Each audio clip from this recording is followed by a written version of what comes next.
Start by setting a proper motivation, which consists of three parts, keeping in mind both what to visualize and how to visualize it.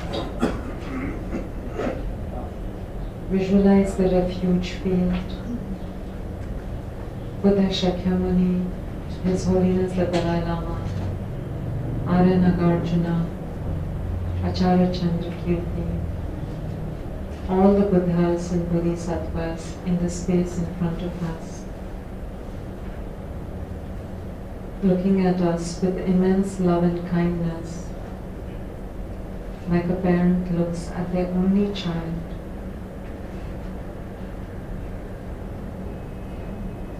The Bodhicitta field, your two kind parents, mother on the left and father on the right, and all the dear kin sentient beings, leaving none aside.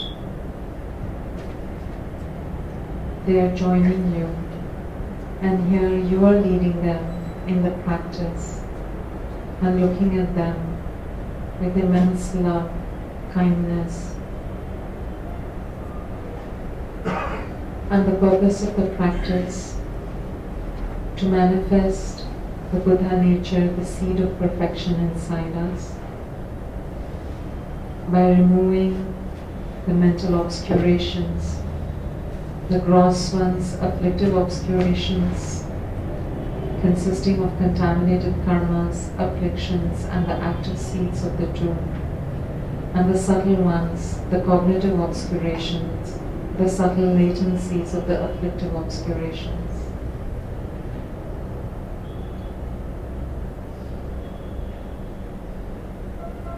Page 3. Enthused by great compassion, you taught the immaculate Dharma to dispel all perverted views. To you, the Buddha Gautama, I pay homage. Enthused by great compassion, you taught the immaculate Dharma to dispel all perverted views. To you, the Buddha Gautama, I pay homage.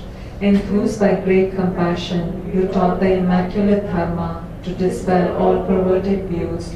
To you, the Buddha Gautama, I pay homage. Gangi tumse nirsongne, tawa thamche pangpe chir, thampe choni tonse pe, Gautam de la tsakse lo.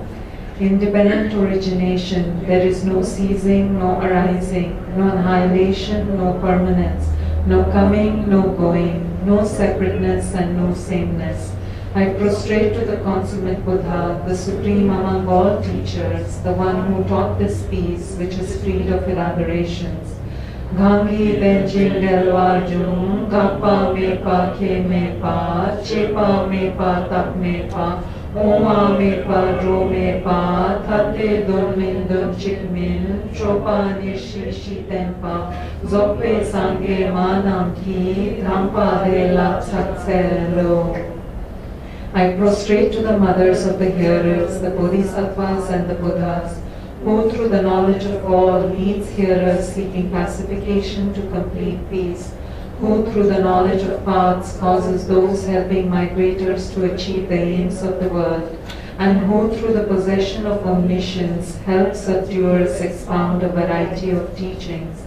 Nandha Shiva Solnam Punche Niki Nishe Trize Ghaye Dha Rola Pen Parche Nam Nakshe Niki Jikten Dondruk Sepa Kha Ganda Yanda Tenpa Tunam Nampa Gunden Natso Di Sompa Nete Janjuk Sense Sokche Sangye Kini Yunde La Tsakse Lo. The one who has transformed into the reliable guide by altruism to benefit sentient beings, the teacher, Sugata and protector, to you I make prostrations. Sema Gyurpa Jola Penchepa, Tompa Deshe Kobla Tsakselo. The one who has eliminated the web of conceptualizations and is endowed with the divine bodies of the vast and the profound, who eternally shines forth the forever noble light rays. To you, the Buddha, I make prostrations. Tope Drava Nam Selching, Zapching Geche Kunava, Kuntu Zapo Ozerda, Kunne Trola Tsakselo. I go for refuge until I'm enlightened to the Buddha, the Dharma, and the Sangha. By my accumulations of the practice of giving and so forth, may I become a Buddha to benefit all sentient beings. I go for refuge until I'm enlightened to the Buddha, the Dharma, and the Sangha. By my accumulations of the practice of giving and so forth, may I become a Buddha to benefit all sentient beings. I go for refuge until I'm enlightened to the Buddha, the Dharma, and the Sangha. By my accumulations of the practice of giving and so forth, may I become a Buddha to benefit all sentient beings. Sangye chodam soke chodam la, chancho bardo dhamne kyapsochi, dhage jinso gipe sonam ki, drola pencher sangye druparsho. Sangye chodam soke chodam la, chancho bardo dhamne kyapsochi, dhage jinso gipe sonam ki, drola pencher sangye druparsho. Sangye chodam soke chodam la, chancho bardo dhamne kyapsochi, dhage jinso gipe sonam ki, drola pencher sangye druparsho. Inspired by wisdom and compassion, today in the Buddha's presence, I generate the mind of full awakening for the benefit of all sentient beings. Om ye dharma hetu prabhavat hetum tesham tathagato yavadat tesham chayo nirodha evam vadi mahashramanaye swaha. Om ye dharma hetu prabhavat hetum tesham tathagato yavadat tesham chayo nirodha evam vadi mahashramanaye swaha. Om ye dharma hetu prabhavat hetum tesham tathagato yavadat tesham chayo nirodha evam vadi mahashramanaye swaha. All phenomena arise from causes. The causes are taught by the Tathagata. The cessation of the causes as well is taught by the great seer. Profound, peaceful, elaboration-free, clear light and non-composite. Such is the nectar-like dharma I have discovered. Finding no one to fathom his teaching, in silence I will retire into the woods. Sabshe trodel ozel duma je, dusi gabu choshik kumone, sura shekyan goar minu pe, nima nangi natsune barja. Beyond utterance, thought and expression is the perfection of wisdom, which is unborn, unceased, and has the nature of space. It is the object of apprehension of the self-realized wisdom. To you, the mother of the Buddhas of the three times, I pay obeisance. Masam jo me shera parochin, ma ke mi ganam kaino oni, so rangri yeshe choyulpa, dusum gervai tanga chakfelo. The Guru is the Buddha, the Guru is the Dharma, likewise the Guru is the Sangha. The Guru is the source of everything wholesome. I go for refuge in the Guru. Lama Sangye Lama Che, Lashin Lama Gendunte, Kunki Jepo Lama Yin, Lama Namla Tatselo. By the sound of the vibrant drum of Dharma, please liberate all beings of miseries. I beseech you to kindly remain and give teachings until the end of the expanse of billions of eons.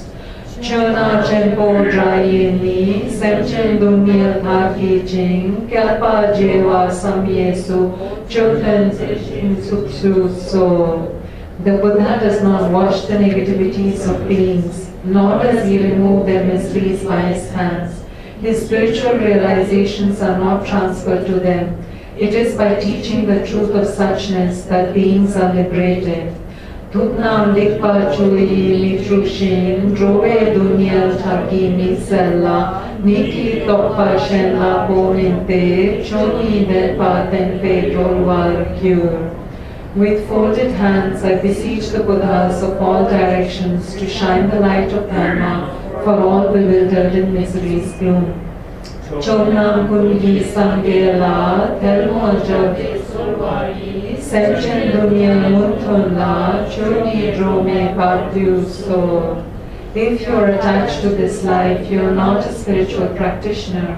If you are attached to samsara, you have no renunciation. If you are attached to your own self-interest, you have no bodhicitta. If there is grasping, you do not have the view.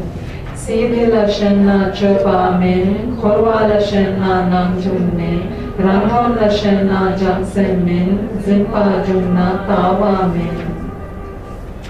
Page 14, Praise to Shakyamuni Buddha. To the founder, the endowed transcendent destroyer, the one gone beyond the foe-destroyer, the completely perfected, fully awakened being, perfect in knowledge and in good conduct, Sugata, knower of the world, supreme guide of human beings to be tamed, teacher of gods and human beings, to you, the completely and fully awakened one, the endowed transcendent destroyer, the glorious conqueror, the subduer from the Shakya clan, I prostrate, make offerings, and go for refuge. When, O Supreme amongst humans, you were born on this earth, you paced out 7 strides, then said, I am supreme in this world. To you who were wise then, I prostrate. With pure bodies, formed supremely pure, wisdom ocean like a golden fountain, fame that blazes in the 3 worlds, winner of the best, Lord, to you I prostrate. With the supreme science face like a spotless moon, color like gold, to you I prostrate. Dust free like you, the 3 worlds are not. Incompatible wise one, to you I prostrate. The Savior having great compassion, the Founder having all understanding, the field of merit with qualities like a vast ocean, to you the Tathagata I prostrate. The purity that frees one from attachment, the virtue that frees one from the lower realms, the one path, the sublime pure reality, to the Dharma that pacifies I prostrate. Those who are liberated and also show the path to liberation, the holy field qualified with realizations, who are devoted to the moral precepts, to you the Sangha I prostrate. Do not commit any non-virtuous actions, perform only perfect virtuous actions, subdue your mind thoroughly, this is the teaching of the Buddha. A star, a visual aberration, a flame of lamp, an illusion, a drop of dew or a bubble, a dream, a flash of lightning, a cloud, see conditionings as such. Through these merits may sentient beings attain the rank of all seeing, subdue the 4 falls, and be delivered from samsara's ocean, perturbed by the waves of aging, sickness, and death. Page 19. Sun illuminating the threefold faith, praise to the 17 Nalanda masters. Born from great compassion, aspiring to help all beings, God of gods, you have attained the savior state of abandonment and realization, and you guide beings through this discourse of dependent origination. O able one, the son of speech, I bow my head to you. I implore you at your feet, O Nagarjuna, most skilled in elucidating suchness free of elaborations, the meaning of sutras, the mother of conquerors, through the profound reasoning of dependent origination. In accord with the conqueror's prophecy, you initiated the middle way, the supreme vehicle.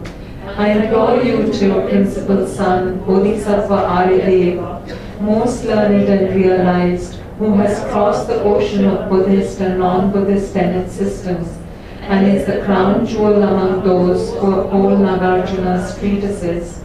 I implore you, O Buddha Palita, who has reached the supreme adept state, and who has clearly elucidated Nagarjuna's intent, the final meaning of dependent origination, the profound point of mere designation and as mere label. I implore you, O Master Bhavaviveka, fully accomplished Pandita, you initiated the philosophical tradition wherein, while negating extremes of truly existing things, arising and so forth, you uphold commonly verified knowledge and external reality. I implore you, O Chandrakirti, who disseminated all the parts of Sutra and Tantra, you are most skilled in teaching the profound and the vast aspects of the middle way, the union of appearance and emptiness dispelling the two extremes, by means of dependent origination that is mere conditionality. I implore you, O Bodhisattva Shantideva, skilled at revealing to the assembly of fortunate spiritual trainees the excellent path of compassion that is greatly wondrous, through a multitude of reasoning most profound and vast. I implore you, O Master Abbot Shantarakshita, who initiated the tradition of the non-dual middle way in accordance with the trainee's mental disposition. You are versed in the reasoning modes of both middle way and logic, and you disseminated the Congress teaching in the land of snows. I implore you at your feet, O Kamalashila, you who, having explained excellently the stages of meditation of the middle way view, free of elaborations, and the union of tranquility and insight, in accordance with Sutra and Tantra, flawlessly elucidated the Congress teaching in the land of snows. I implore you at your feet, O Asanga, you who, sustained by Maitreya, were versed in disseminating excellently all Mahayana scriptures, and taught the vast path, and who, in accord with the Congress prophecy, initiated the tradition of mind only. I implore you at your feet, O Master Vasubandhu, you who, while upholding the systems of the seven Abhidharma treatises as well as non-duality, illuminated the tenets of Vaibhashika, Sautantrika and mind only. Foremost among learned ones, you are renowned as the second omniscient one.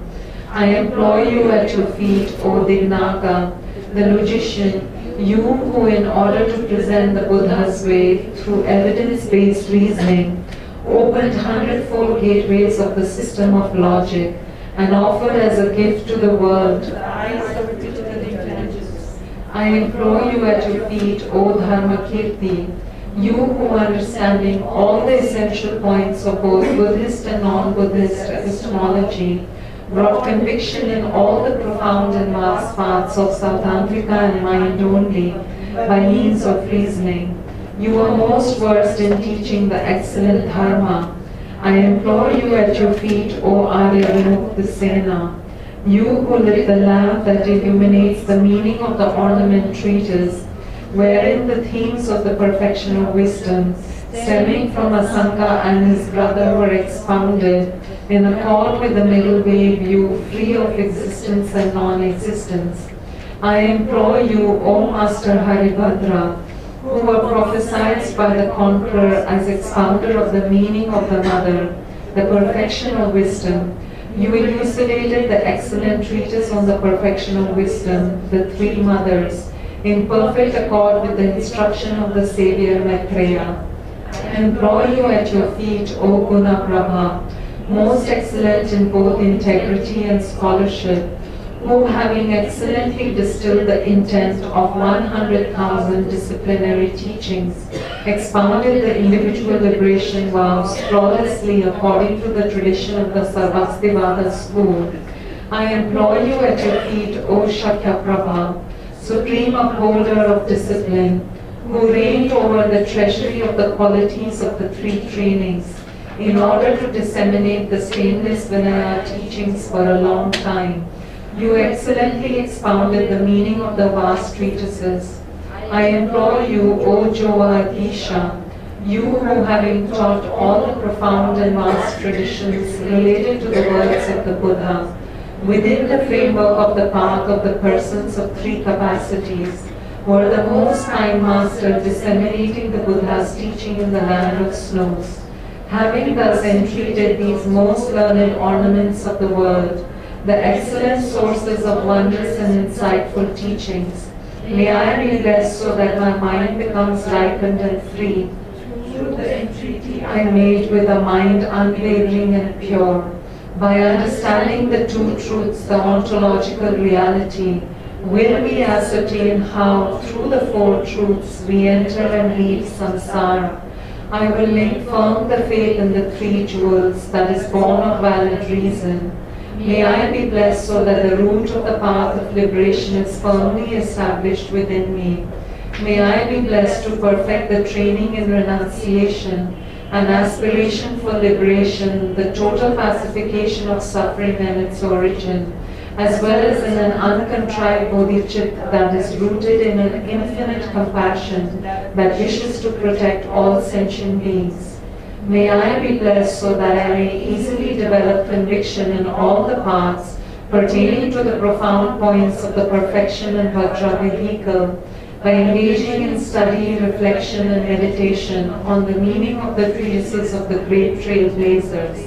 May I, in life after life, obtain excellent words that support the three trainings and contribute to the teaching that equals the great trailblazers, in upholding and disseminating the teaching of scripture and realization, to engaging in exposition and meditative practice.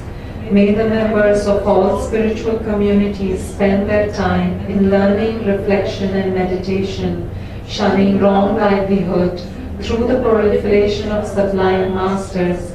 May the great face of the earth be beautified throughout all time.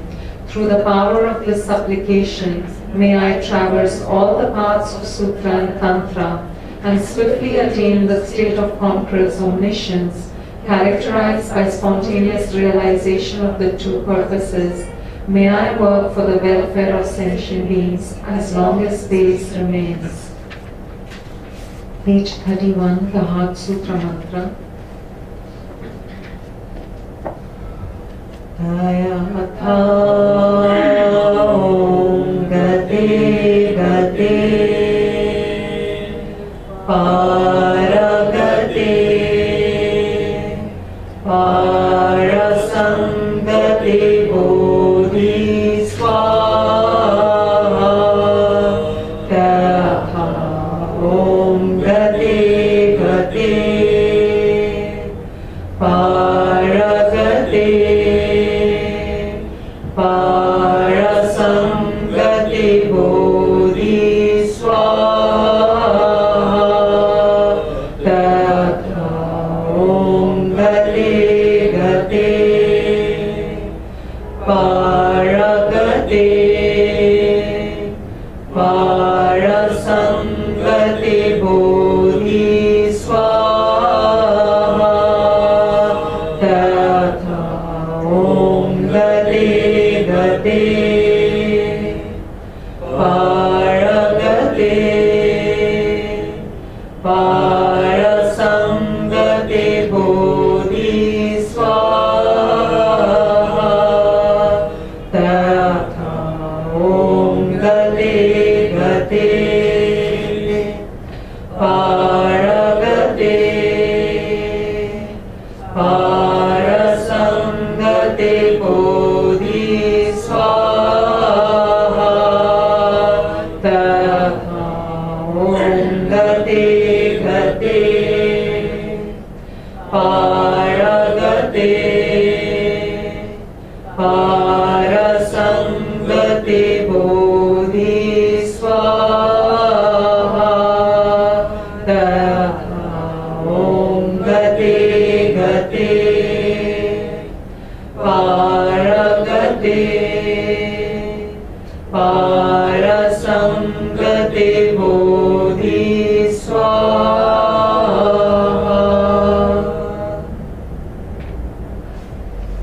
Page 32, 8 verses of mind training. With a determination to achieve the highest aim for the benefit of all sentient beings, which surpasses even the wish-fulfilling gem, may I hold them dear at all times. Whenever I interact with someone, May I view myself as the lowest amongst all, and from the very depths of my heart respectfully hold others as superior. In all my deeds may I probe into my mind, and as soon as mental and emotional afflictions arise, as they endanger myself and others, may I strongly confront them and avert them.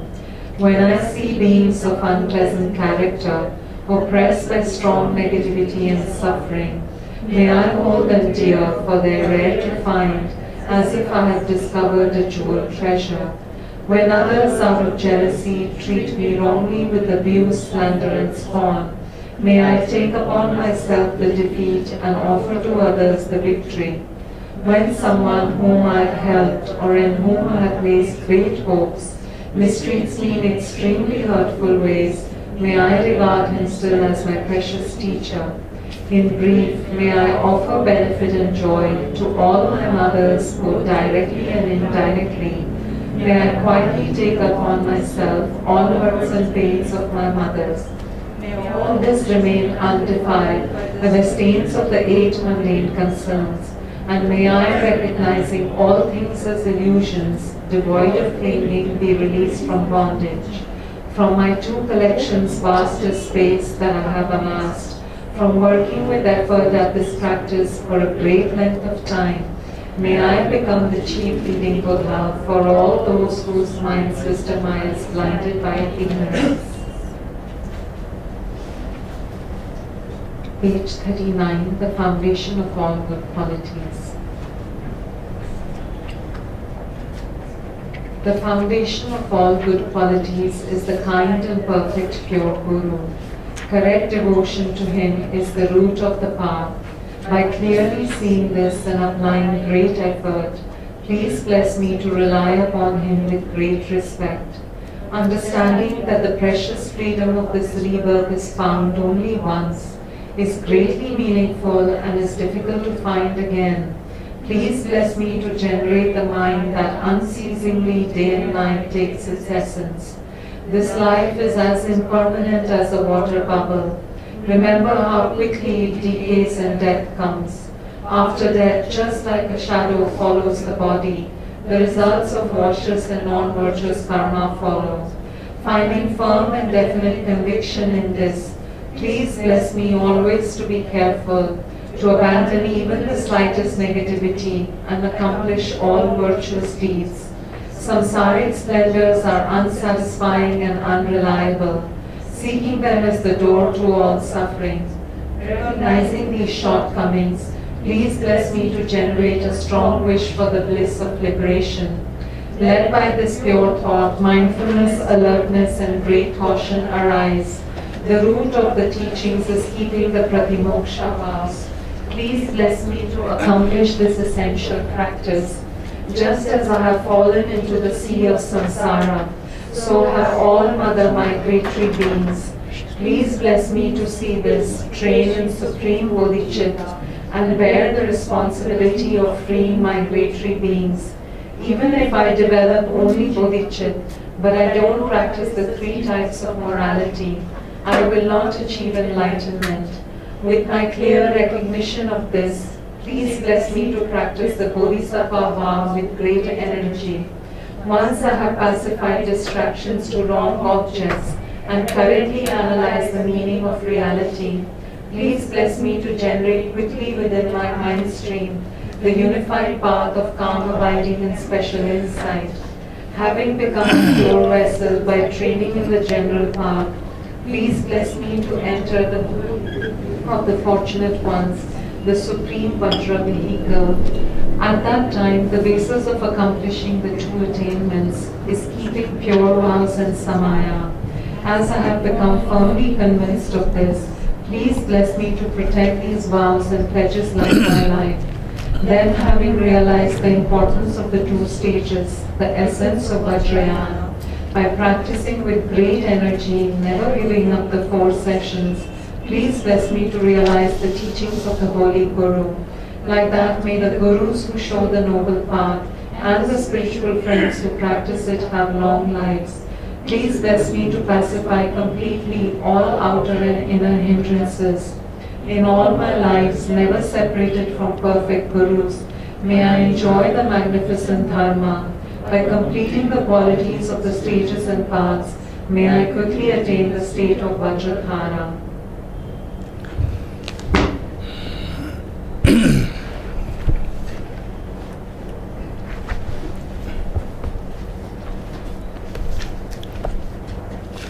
Okay, we are on page 162, commentary.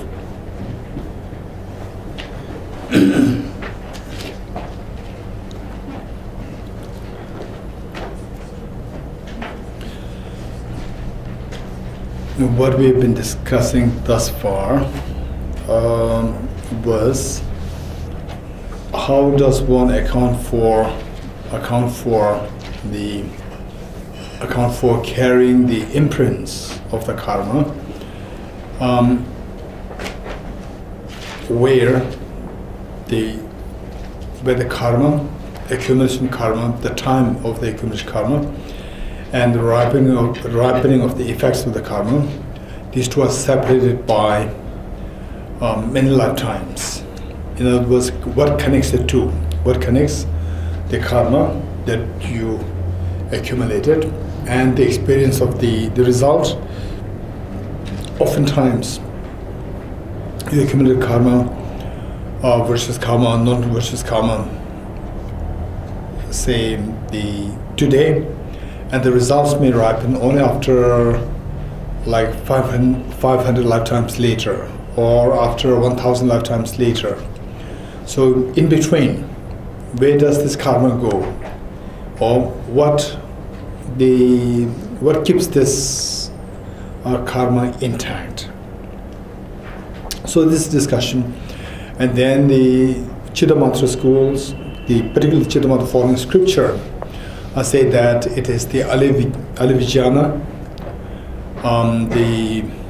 the basis of all consciousness, or the repository consciousness, Kunshi, which is doing this job. In other words, that from the time that you accumulated the karma, and then this imprint, then the very next moment it leaves an imprint. That imprint is laid on the Alivijnana, and then that Alivijnana will carry this imprint till it ripens. So even though it may ripen only after like 500 lifetimes later or 1,000 lifetimes later, but the imprints are not going to be wasted. Imprints are being stored, and of course, if they are the counter forces, for example, like for the negative imprints, negative karma coming imprints, if we practice the base of purifications, the power of purifications, then these can be cleansed before they ripen the results. And then for the virtuous karma, the imprints of the virtuous karma, anger can destroy them, and then the wrong view, disbelieving in law of karma can destroy them. So we see that until these are destroyed by other forces, they continue without being disrupted, because of the Alivijnana or Alivijnan or Kunshi, the base of all consciousness. And then some philosophers, they talk about the continuum of the mind, which carries this imprint. And then the Vaibhashika school, they talk about the acquisition, attainment, and so forth, responsible. Okay, this is all done. Now, according to Prasangika, how does that happen? Even without accepting all these, the basis for the karmic, the carrier of the karmic imprints, such as the Alivijnana and so forth. So how come that the Prasangika is able to account for this phenomenon so well without having any contradiction? So the concept of the disintegratedness, which the lower schools, except for Vaibhashika and Prasangika, would present that as a permanent phenomenon. Prasangika would say that this is impermanent phenomenon. And not only that it is impermanent, it is the functional phenomenon that this is one which account for, which makes the Prasangika account for the karmas efficaciously being the seen, giving results, even though the two, the cause and the karmic seed, are karmic accumulation, and the effect are separated by innumerable lapse of time. Okay, so what is this in disintegratedness? What is this disintegratedness? How, if somebody on the account for the disintegratedness to be impermanent, how does one able to resolve this problem? Okay, so let's see.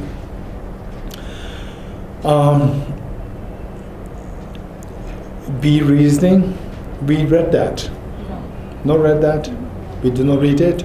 Okay, the reasoning, the disintegratedness of the first moment at the second moment. Say the karma. You accumulate karma now. Karma at the 6:15 sharp. Say the study of this text itself is an incredible accumulation of positive karma. So we accumulate enormous positive karma now at 7:15 sharp, and then the next moment our mind just sways to something neutral. Then this karma immediately is transformed into the imprint, the seed. So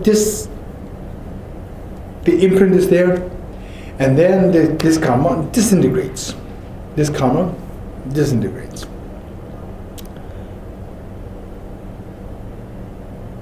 Okay, this karma disintegrates. Then what happens is that the phenomenon of disintegration.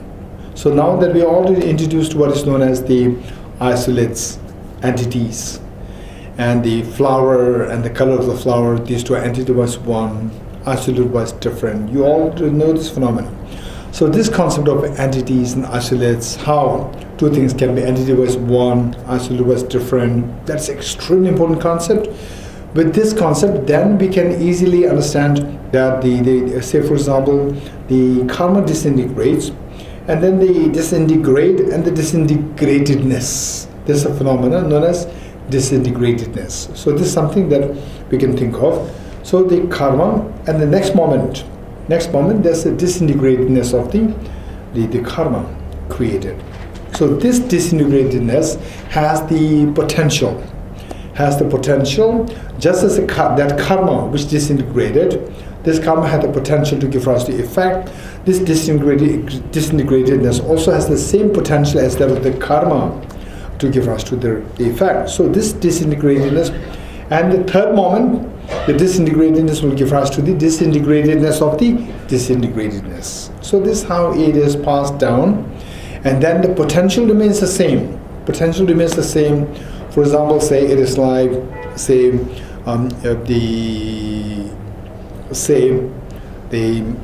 you deposit,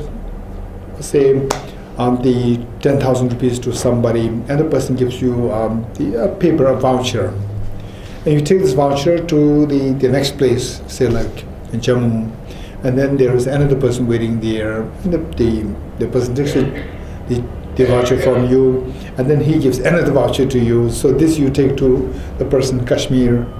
So this is, although every time you say move from one person to the next, oftentimes it happens. It's a very complicated system sometimes, right? Just with one paper you can actually finish the whole work, but unnecessarily you have to go from this to the next person. And the next person does some paperwork. From there again you carry the next paper issued by the second person to the third person, third to the fourth. But finally the meaning is the same. So although there's a change happening, but finally the last paper also has the value for 10,000 rupees. Likewise, disintegratedness gives rise to the disintegratedness of the disintegratedness. Second moment. Third moment, the disintegratedness of the disintegratedness of the disintegratedness, and say unless and until potentials are used, say the potential that the karma, initial karma they had, remains the same for all the disintegratedness being passed down endlessly. Okay. The disintegration of the second paragraph, page 162, the disintegration of the first moment and the second moment is necessarily realized through the eliminating the object of negation directly. Meaning that disintegratedness means something is disintegrated, something is not there. Something is not there meaning that karma is disintegrated. The karma is not there. So you explicitly negate the karma. So the positive phenomena and negative phenomena, when you speak about the positive phenomena and negative phenomena, we are talking about the positive phenomena and negative phenomena, we're talking about how a mind how mind cognizes the object.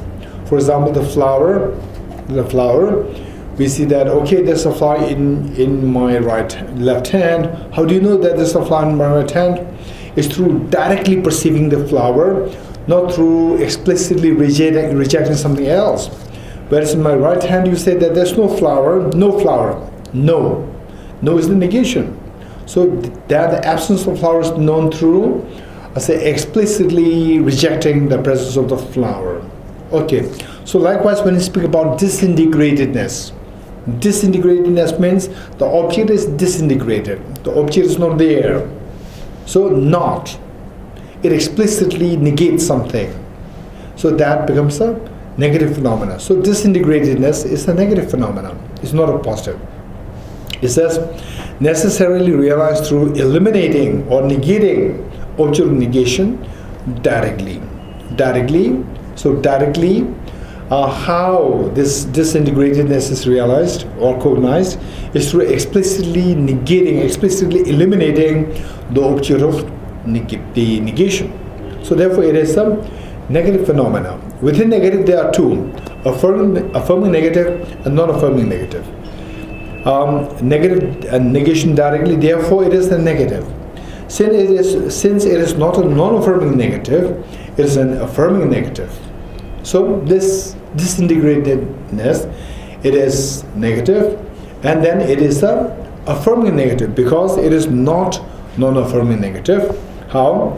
It's affirming negative because disintegration is not merely the elimination of the object.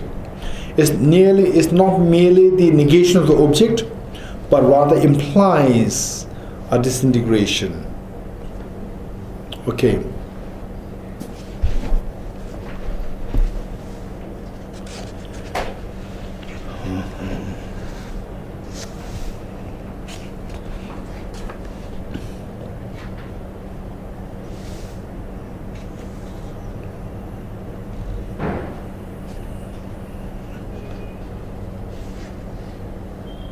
Okay.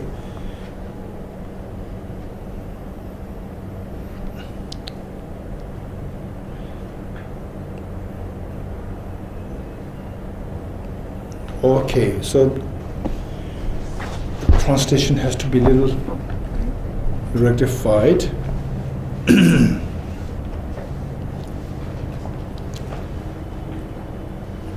It is not non-affirming negative, it is an affirming negative because disintegration is not merely the elimination of that, but rather implies not disintegration. This is not the case.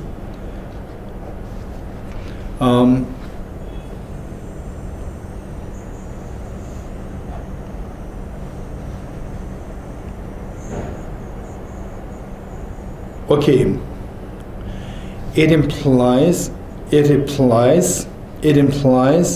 a thing or phenomena, thing after negating, after the negation. Okay.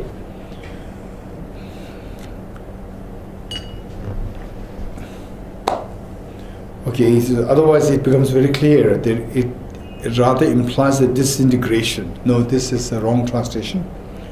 It's a wrong translation. Not merely the elimination of that, but rather implies a thing after negation. After negation, then the debate is what is that thing which is implied. So what is that thing? So this is a debate going in the monastic universities. Afterwards it's very clear. Disintegration is saying, okay, this is not the thing. Okay, so what is that thing which is negated? This is a huge debate. So what I would say is that I will share with you some of the thoughts, and don't be too rigid that okay, this must be correct, that must be correct. Say that should be a process of learning, a process of evolution, process of learning for us. Okay, one view is that I wouldn't say that it is I would say that there's a tremendous space for us to come up with your own views. But even when you come up with your own views, don't be too rigid. When we say that, for example, say okay, now my wealth is exhausted. If I say my wealth is exhausted, it is like saying that I have no wealth. Do you see difference? One, I'm making two statements. One, I say that I have no wealth. Number two, I say that my wealth is exhausted. Okay, what difference do you see? What difference do you sense between these two things? Between these two statements? One is, I don't have wealth. Number two is, my wealth is exhausted. Piera? My wealth is exhausted means you had wealth. Okay, you had. You earlier had, this is implied. And when you say, whereas when you say that I have no wealth, nothing is implied. Nothing is implied. I have no wealth, it is non-affirmative negative.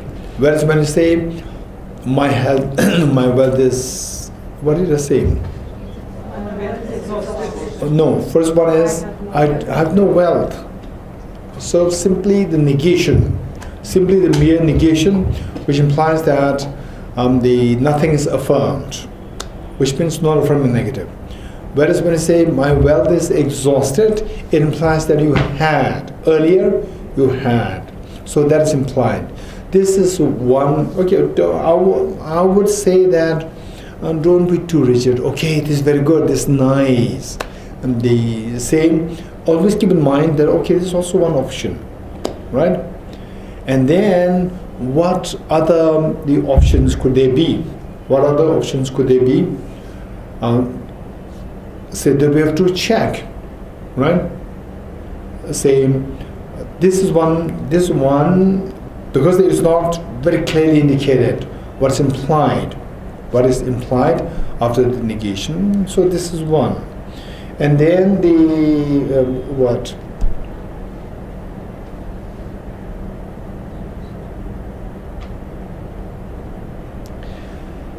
Okay, so say the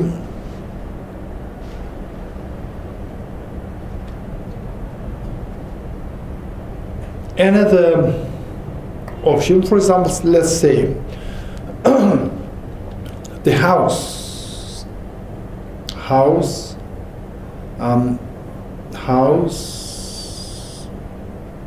is demolished. It is being demolished. It is being demolished. So this is it is disintegrating. It is being demolished.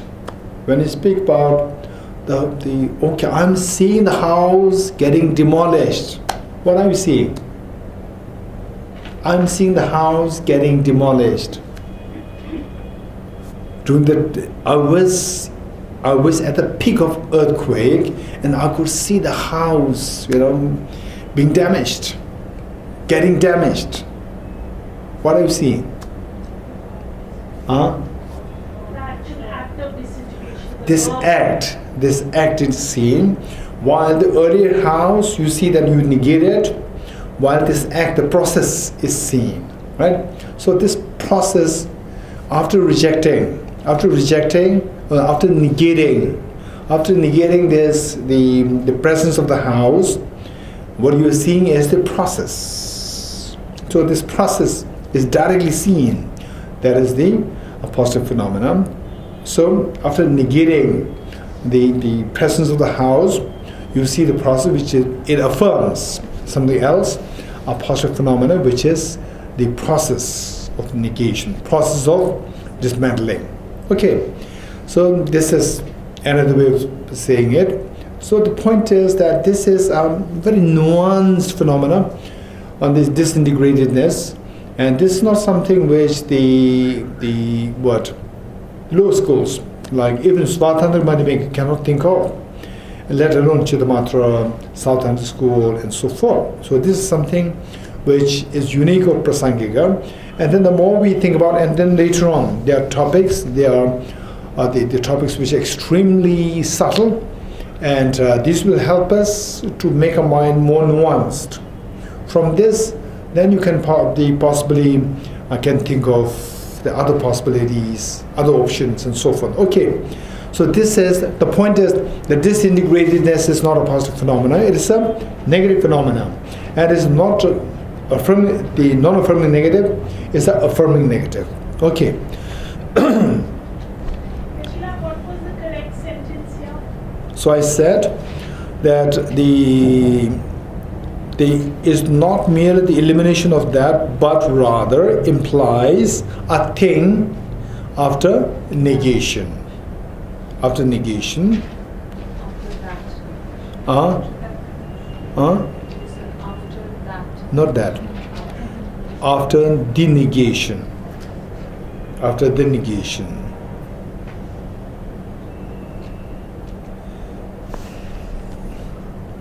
Okay. Therefore, full stop. Therefore, it is a functional thing.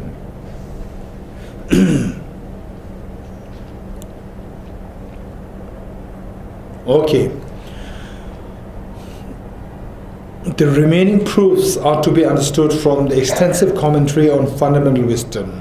The subtle reasonings of this system have great meaning that this is something very subtle reasoning employed, which the lower schools have no clue.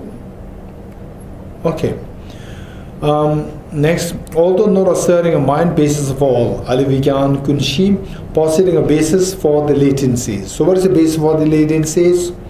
Question. Although not asserting a mind basis of all, virtuous and non-virtuous latencies are deposited, and results are necessarily asserted to arise from the ripening of those latencies, because the explanation of the supplement of the middle way, and this is auto commentary.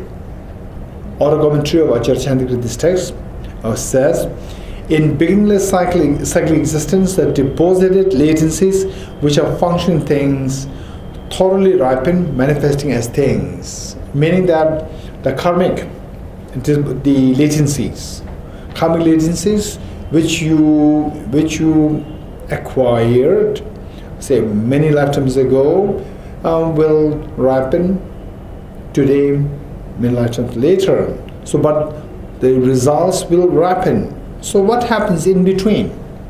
What is the link between these two things? Who, say, the maintained, or who the preserved? What preserved the latencies or the imprints? Okay, here the response is coming. Similar statements also occur in many other texts.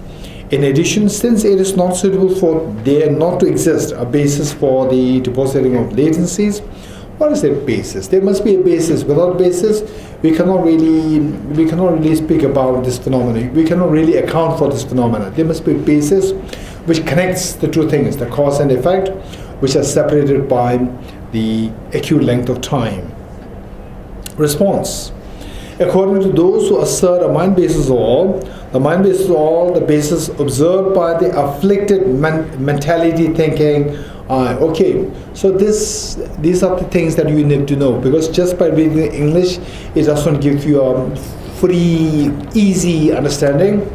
Concepts must be there with you. So this is talking about Ali Vigyan, mind basis of all, Ali Vigyan. Who is the presenter of Ali Vigyan concept? Chidamatra following scripture.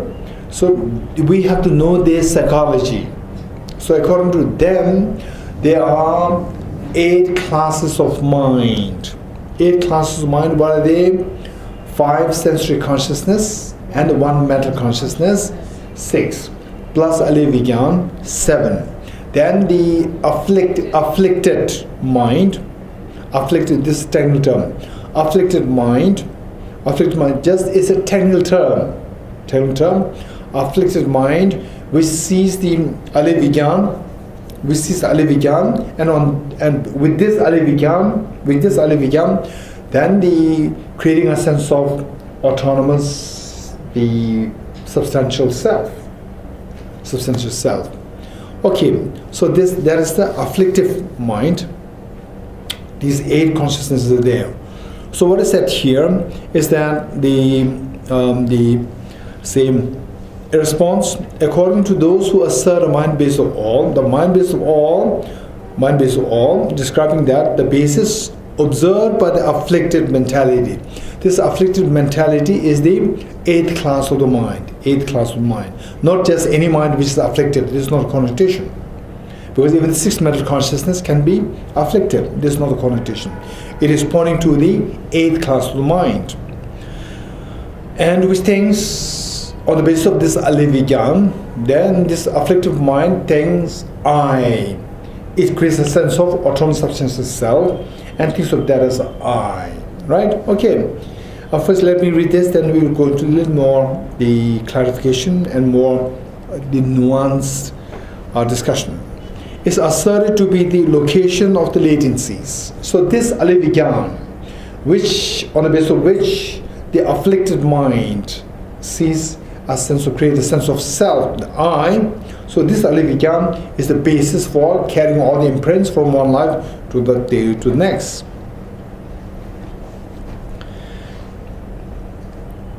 Likewise, this system also asserts that very observed object of the innate awareness, which is the mere thought I, is the basis for the infusion of the latent. Likewise, so thus far up to this point, first 2 lines is according to the proponents of Ali Vigyan. Now the next 2 lines, likewise, is the Prasangika's view. Prasangika, what the Prasangika is saying is that likewise this system, Prasangika system, also asserts that very observed object of the innate awareness. Innate awareness of what? Which is the mere thought I. That we have a sense. You have a sense of, say you have a mind which thinks of I in the sleep, when you wake up, when you're happy, when you're unhappy. There is always the innate sense of I. So this innate sense of I is a mind, and what's the object of this mind? There's innate I and superficial I too. I, there are 2 eyes, innate I and superficial I. No, I is I. Right? Tell me, what's the object of this mind? Same, there's the innate feeling of my flower. What's the object of this mind? Innate feeling of my flower. That's the innate feeling of my mother. What's the object of this mind? Innate mother. So innate should be attached to the mind, my mind which thinks. The object, this innate should not be qualified to the object. So this innate mind within me thinks of what? What's their object? My mother. My mother becomes the object of this innate mind which thinks my mother. You're getting it? Likewise, innate mind which thinks I. What's the object of this mind? I. You're getting it? Okay. So this mind, innate mind which thinks I. Does it associate this innate mind, does it associate this I with the 5 aggregates? Or just I? This is known as mere I. mere I. Say, when you see that, let's say that if you have a fracture, if you have some problem with your body, then, oh, I'm sick. Then you identify yourself with the body.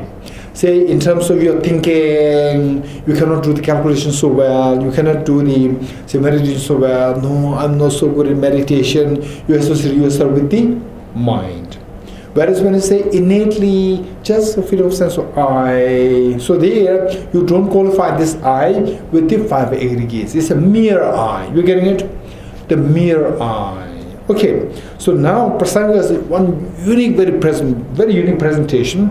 Is that this imprint, what Aliviyan carries, according to the law schools, according to Prasanga, what carries this imprint is the mere I which is the object of this innate sense of I. You are getting it? Okay, do you have the innate sense of I? How many of you have it? We all have it, right? So this innate sense of I, what's the object of this innate sense of I? The mere I. The mere I meaning I which is not qualified with the 5 aggregates. Just the mere I. Okay, say you came from your past life? Yes. Huh?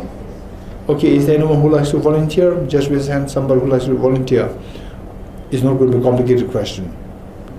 Just, hey, Pooja, do you like to volunteer? Good, don't look around. Okay, tell me. You came from a past life?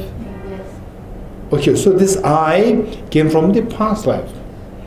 Okay, you're a girl? Okay, past life you're a girl? This you. This you is girl? No. Oh, this you is not girl. Past life? No. This you, which says I. No, it's not good. It's not girl. Oh, interesting. No. You're not a girl. I'm a girl. You're a girl, right? My girl. So this, who said that I, right? So this object, the I, which is the object of your innate sense of I. So this object, is it girl or not? No. It's not girl. I see. I would say no. So this I sits with Tejala. This Pooja? Yes. No, this I, This mirror. this object, Yes, this object known as the, this object yes. of this innate sense of I, Yes. right, is in this life. Yes, It exists in this life. yes. It's a girl in this life. It's not. Oh, in this life it's not a girl. Okay. Okay, so we see that this I, does it exist in this life? Yes. With the mind. This I, which is the object of the innate sense of I, this I, does it exist in this life? Yes. In this life, it's girl. In the past life, it can be boy. In the next life, we never know. It can be hermaphrodite, transgender. We never know. You're getting it? But what is common to all these three is this I. You're getting it? So this I is known as the mere I, which is not qualified with any of the aggregates. Female aggregate, male aggregate, without being qualified with any of these. So this I, which spreads across 3 times, this is the mere I. So this mere I travels in all 3 times. You're getting it? So this mere I, for the scripture following Chittamatra philosophers, what Aliviyan is for them, for the Prasangya Madhyamika is the mere I. Mere I, which carries this imprint from one life to the other. You're getting it? Okay, so let's see.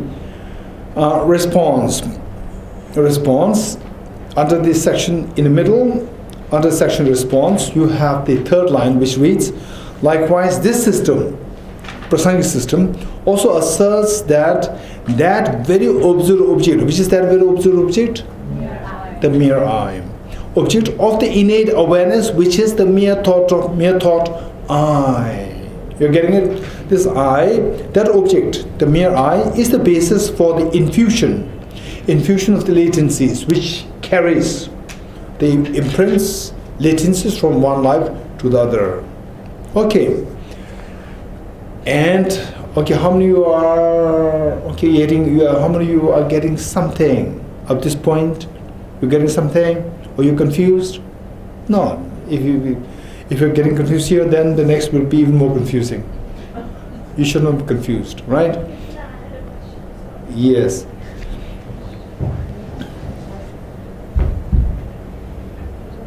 Why are we using, why is the word innate being used here? Okay. This is a good question. Why this word innate is used here? This is a good question. Let's say on the innate, what is the other side of what is the counterpart of innate? Acquired, philosophically acquired. So philosophically, we can talk about my Alivigyan, right? There's no I other than Alivigyan. Kunshi Alivigyan is the fun I which travels. So these are all philosophically created. And then in some cases, the concept of permanent, unitary, independent self, this I, there's nothing more than this is I. These are acquired. Innate is something which we human beings have, which even animals have. Just look at how the animals behave. Cats, dogs, right? The moment you are very tender, they feel calm, peaceful, right? The moment you are a little tense, they could feel it, they run away.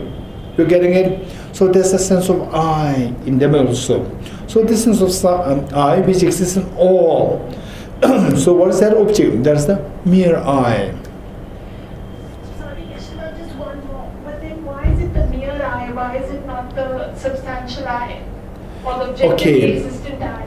Okay, for the time being, what we were saying is that it's not talking about any thought, it's the innate mind.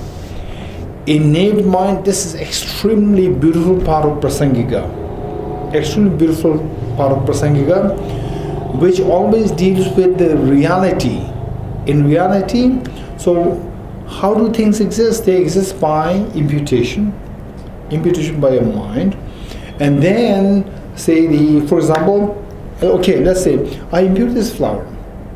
And people can also impute this as I impute this as we impute this as a red rose, red flower. Some people can impute this as a blue flower. Some people can impute this as with the blue glasses on, we'll impute this as a purple flower. Right? There are so many imputations. Of the various imputations, which accords with the reality, in most cases is the innate ones. So the innate thinking, that plays a very important role. So what really is the acquired means you just create. With everything is actually created by conventions. Within the creation, you give a second creation, right? Or you exaggerate. The moment you go for the second creation, you're exaggerating the reality. You're getting it? So the innate ones, innate thoughts, what the innate thoughts have. For example, say, what makes us feel, say, when somebody feels a little low, feeling sad, remain lonely, then people come to empathize. People come to sympathize with the person, empathize with the person. So why? Why? Tell me why. Say, for example, say, I remain so dejected, low. I didn't say anything. I'm not telling you anything. And then you come to empathize with me. Why do you come to empathize with me? Huh? Puja, you don't know. Which means some people, yeah. Okay, why? Why do we go to empathize? Okay, let's say, yes, Tejala. Because we have the experience. I think there's a kind of mirror neuron. I mean, we have experience of that feeling. So when we have experienced that feeling. Which feeling? Very happy feeling? Of dejection, of feeling low. So when we Or feeling low. So what's the problem? What do you mean by feeling low? No, describe it. The mind sings. Okay, the mind sings. It must be so fun to have the mind sinking. Huh? There must be so much fun that when the mind sings. Otherwise, mind is so active, and the mind sings. It must be a great fun. So somebody dives into water, it's fun, right? Yes. So why you go to empathize if the mind sings? Because you know the person is sad or depressed. Okay, or feeling when the mind low, sings, negative. let's say, when the mind sings, is the meaning of the person being sad, right? Okay, person being sad. Person being sad, what is that person? Right? You connect the two things. Yes. Person being sad. So because of person being sad, if the table is sad, don't worry. If the person is sad, no, you have to worry. You should be considerate. The person is very important. You getting it? If the table is destroyed, don't worry, it's fine. If the person is destroyed, no. Person is very important. What is this person? You getting it? So you have to posit what a person is. You have to be able to posit what a person is. So how do we determine that there is something known as a person? Person which, when it goes through a little difficulty, we should really take concern, give concern, show concern. So what is that person? This person. Okay, so that person can be just mentally create. They just create something like, oh, I'm the king of the universe, I'm feeling sad now, you should come to help me. King of the universe, this is totally exaggerated. Right? So if the person says that I'm the king of the universe, I'm not getting the treatment as what I deserve, then nobody will pay heed to this. But when a person feels really sad, dejected, so this person connecting two things: the dejection, the sadness, loneliness with this person. So how do you know that this thought of the person is valid?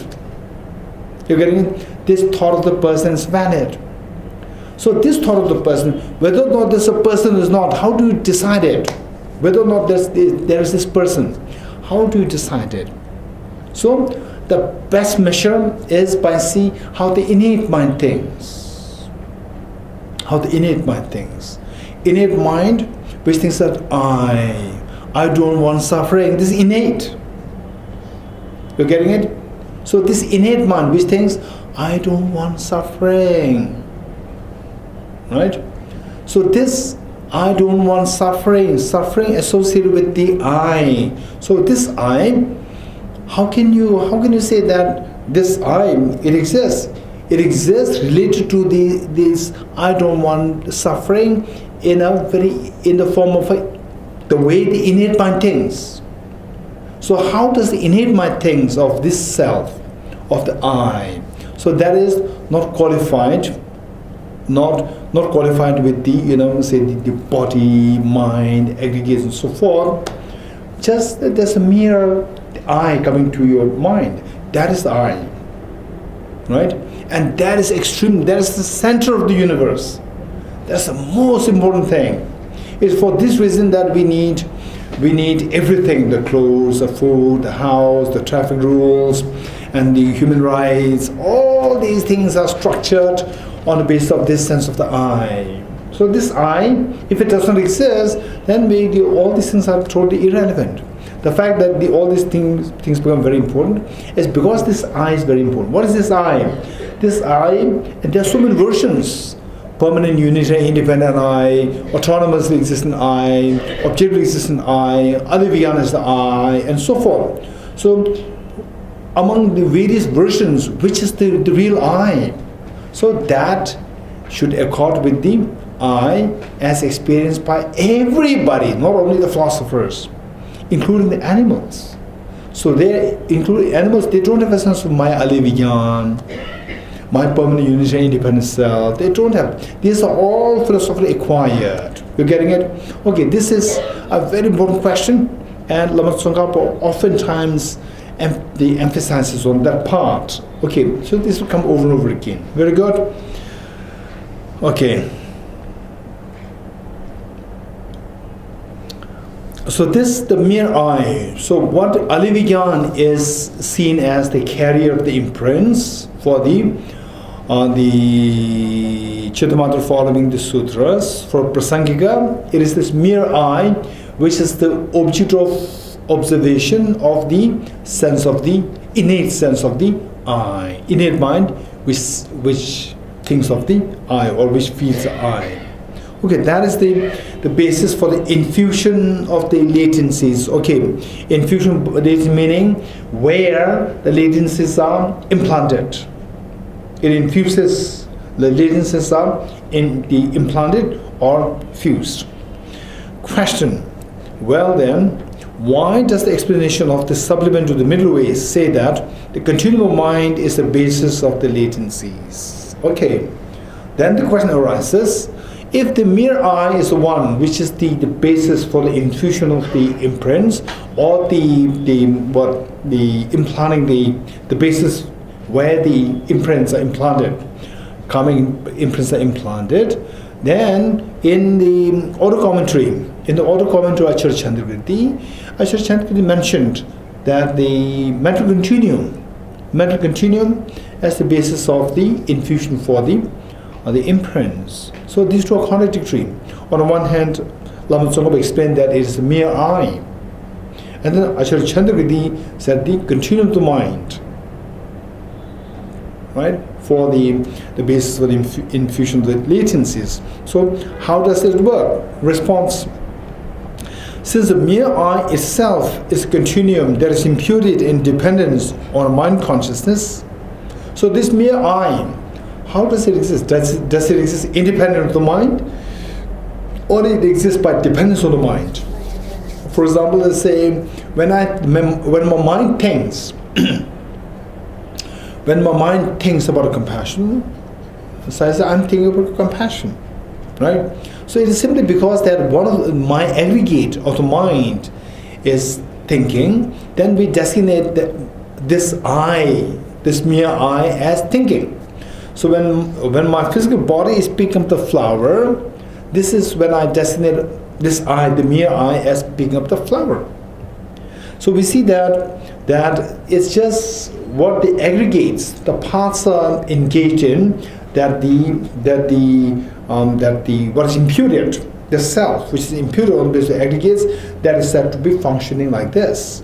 So because that the mental continuum is what carries the imprints, so we say that the mind is the carrier of the imprints.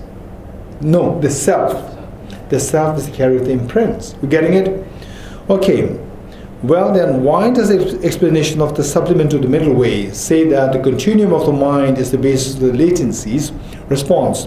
Since the mere I itself is a continuum that is imputed, the mere I that is imputed on the basis of by dependence on the mind consciousness, mental consciousness, is also called a continuum of mind. So this, they say the continuum of the self.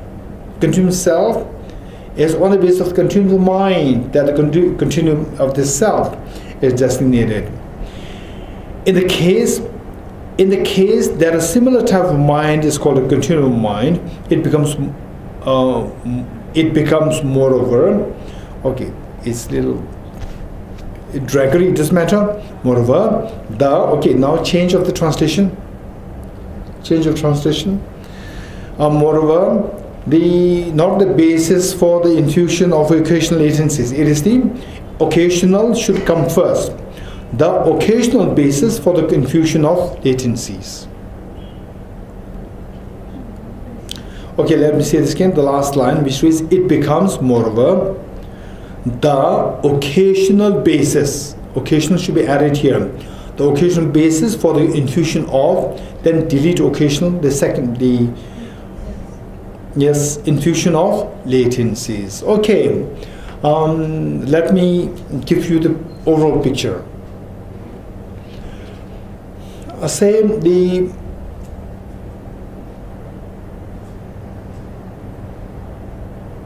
eternal basis and the occasional basis, or in other words, durable basis, durable or eternal, maybe durable may be a better word, because eternal can give you a different connotation. Durable basis and the occasional basis for the infusion of the latencies. Okay, Durable meaning the self. The self is the durable. Durable is always the imprint carrier. The self, the mere I, is the one which carries the imprints all the time. Okay, let's say that brother A and brother B. Brother A is going from say from Tibet House to India Gate, and brother B will go from Tibet House to Khan Market, which means Khan Market is in between Tibet House and India Gate. India Gate is further away, and two brothers, they are carrying a table to be carried to India Gate. So brother A and B, two of them are lifting the table together, and then they first go to Khan Market, and brother B stops there, and brother C joins. Brother C joins to help brother A to carry to. Okay, tell me, of these three brothers, who's the durable carrier of the table? Brother A. Who are the occasional carrier of the table? B and C. Very good. Likewise, our mind, or they said this self, this mere I, this I is the one which is durable, like the brother A, who's always there carrying the imprints of the consciousness, of the karma, of the imprints of the consciousness. And the mind, mental consciousness, is not the durable, it's the occasional. At times, sometimes it serves as, it carries the imprints, not always.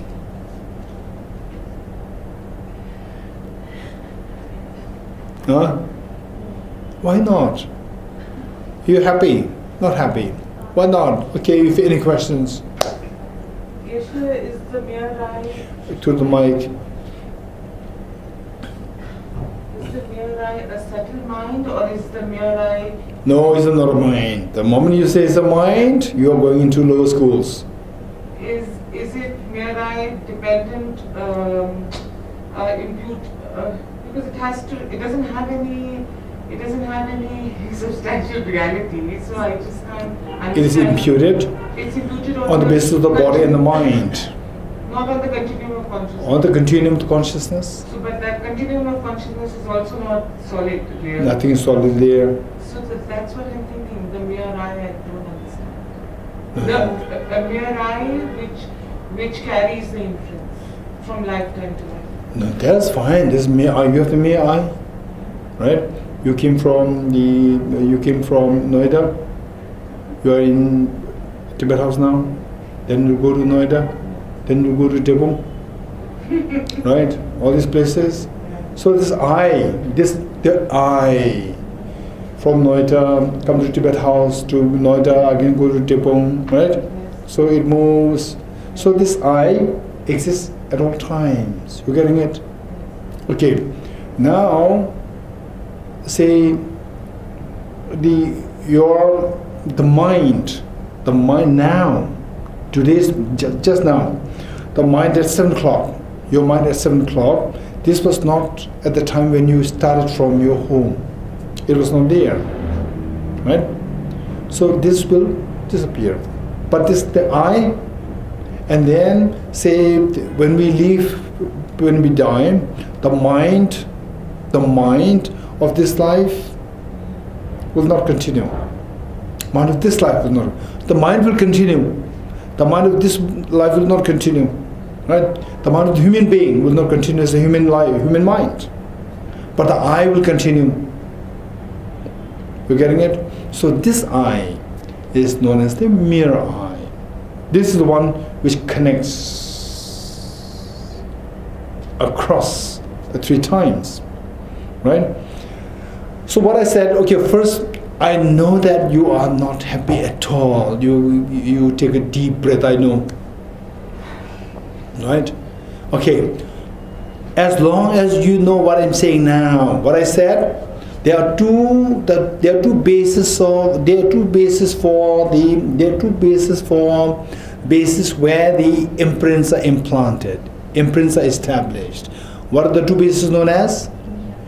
Durable basis and the occasional basis. You're getting it? Durable basis and occasional basis. So what is the occasional basis? I said, whether you agree with me or not, it doesn't matter. What did I say? What is the occasional basis for the infusion of plant? Mental consciousness. Mental consciousness, very good. And what is the durable? Mere eye. You're getting it? Okay, if you know this much, now you can ask me a question. What question do you have? If you're not happy with what I said. Tejala, you want to say? Yes?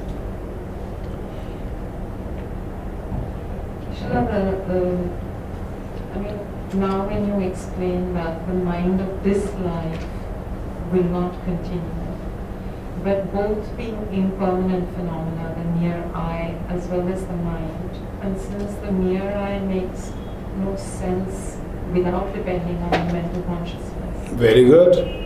so then it gives me that I feel like there is some nuance difference why it's being posited on the mere eye as the durable one and not the mental consciousness directly. Why? What's your question?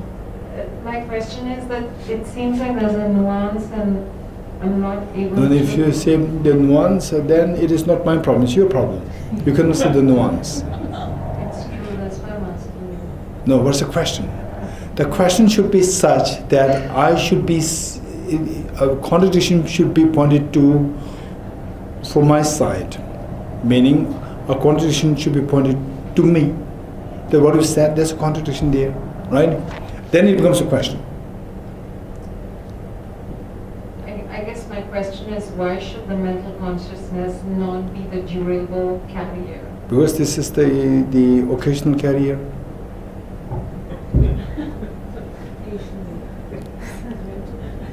Okay, tell me, what reason did I give to say that the mere eye is the durable, the carrier of the imprint?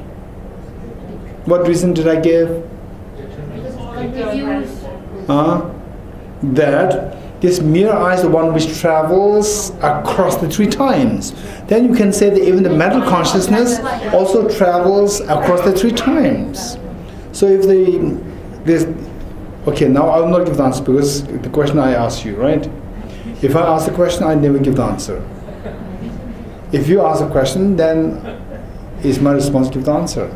So the question is that if it is because that the self travels in all this, the mere eye travels in three times across the three times, therefore it is the durable, the carrier of the imprint. Then the mental consciousness, my mental consciousness, it also travels across three times. That as well should be the durable carrier of the mental imprints. Okay, so good. What please? No, I don't understand it. No, actually, I should say please to you. You have to give the answer to me. I asked the question. Yes, Ajirji? Krishna, the question is that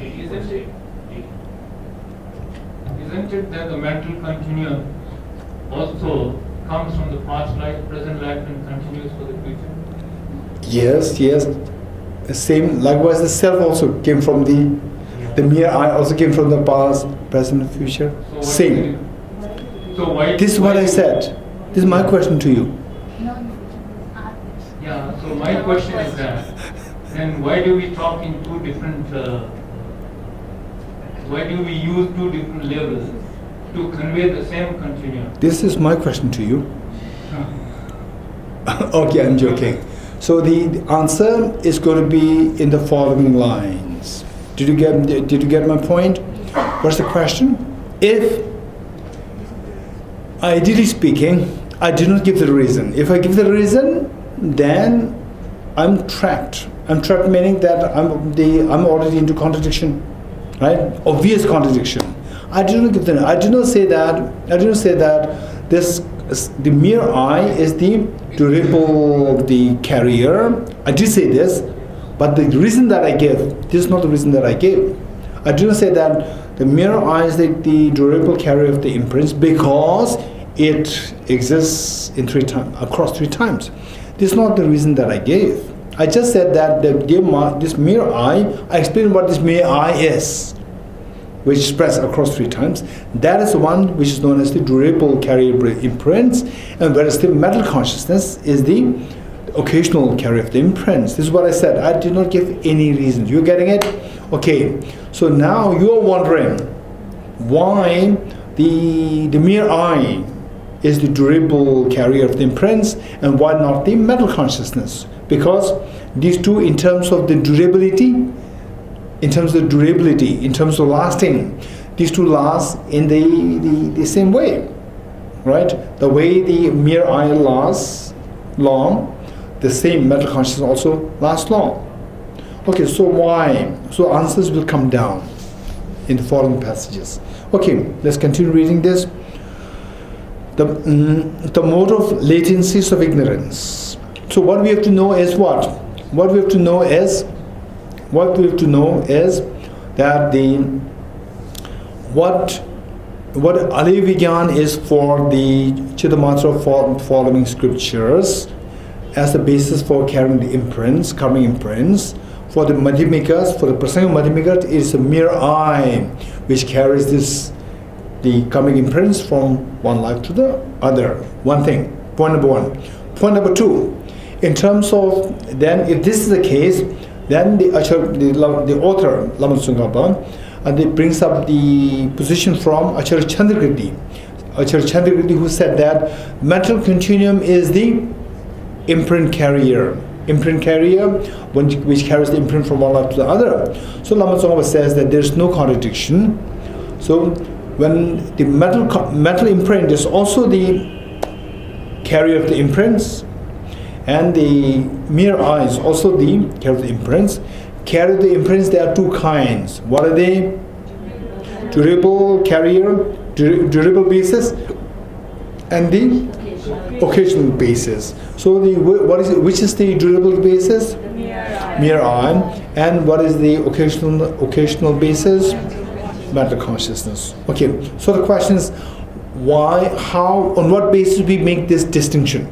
That one is the durable one and the other one is the occasional one. On what basis we make this distinction? So this will be answered in the following. The mode of the latencies of ignorance. The explanation of the supplement to the middle way. Commentary says that which subsequently proceeds to seize and infuse the continuum of mind is the latencies. Okay, latencies. What is latencies? This is interesting. Okay.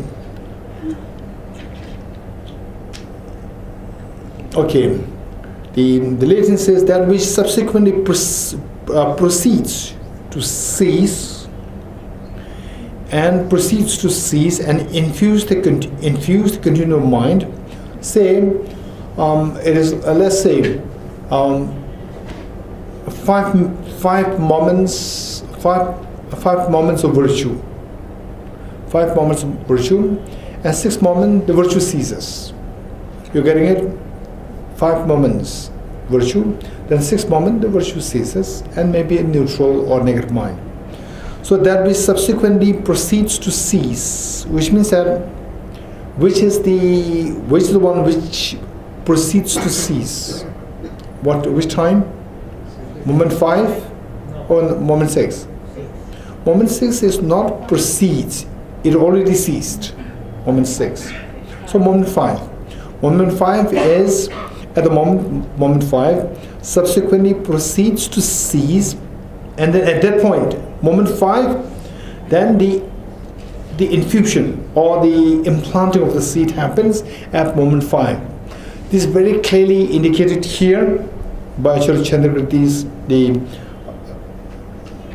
commentary, auto commentary, as well as in Lama Tsongkhapa's. There is one text which is explicitly on Ali Vigyan, Kunshi, explicitly on Ali Vigyan.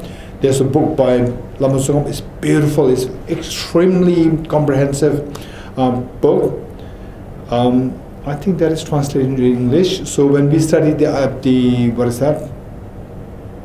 Abhisamalangara, we will have to refer to that book. Okay. So when is the imprint implanted? Last moment of what is to be implanted. Say, the seed of which is implanted, right?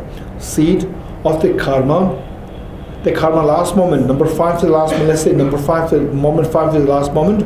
So at that point, the seed is implanted, right?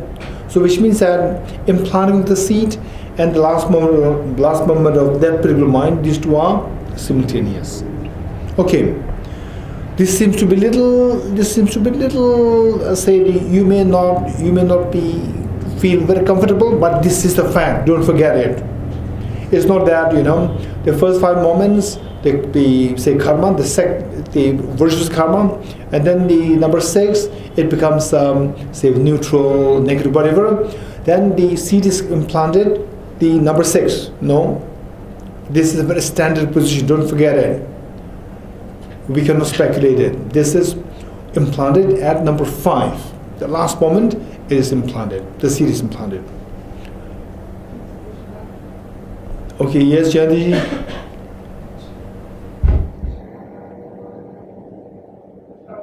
This lesson is very, very important for me today. I've been studying for 40 years, but I want to say that I'm not talking about holiness, you are not teachers, but some years ago, on the 25th of October, my love flew away, and he was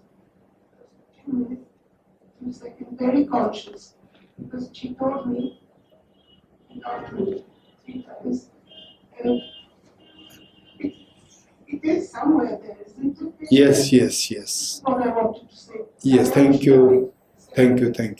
Yes, it's there. Yes, thank you. Okay. Yes, Tejala. Just a small clarification. So when we speak about, let's say, the 5 moments of mind engaged in virtue, so could we say that the imprint is laid with every moment of that 5 moments of mind? Yes. Okay, this is a good question. Every moment imprint is laid. Say the first moment, when it changes to the second moment, it lays imprint, right? And then the overall imprint, say the karma imprint, when is that laid? So overall, the last moment. So there is something of overall imprint. Oh, well, not something different. Entity was different. Is the entity was same, right? Okay. Yes. This is Bhaksha or Imprint is bhaksha. so then what about Shikha? What about the state of disintegratedness that we were talking? Okay, the latencies, what do you think? Latencies are positive or negative phenomena? Positive. So disintegratedness is negative. Affirming negative, right? Okay, so these two are different. Okay, now our job is, eventually, after studying all these things, our job is, on the one hand, one line, the concept of disintegratedness is explained in order to account for the efficacy of the law of karma, while the cause and effect is to are separated by many lifetimes. On the other hand, now the basis of the imprints carrier, the basis of the imprint carrier is explained in the form of the mirror eye, metal continuum, and so forth. So to account for this thing, you're getting it. So we see that there are two things going in parallel. First, study both, and your job is to later on conjunct the two things. First study both. Okay. So what is latencies? That is already explained here. That which subsequently proceeds to seize and infuse the continuum mind is the latencies. Okay, what are the synonyms? Extreme of afflictions, familiarity, root, latency are synonyms. Okay, so this is pertaining to the afflictions, pertaining to the afflictive imprints, not imprints in general.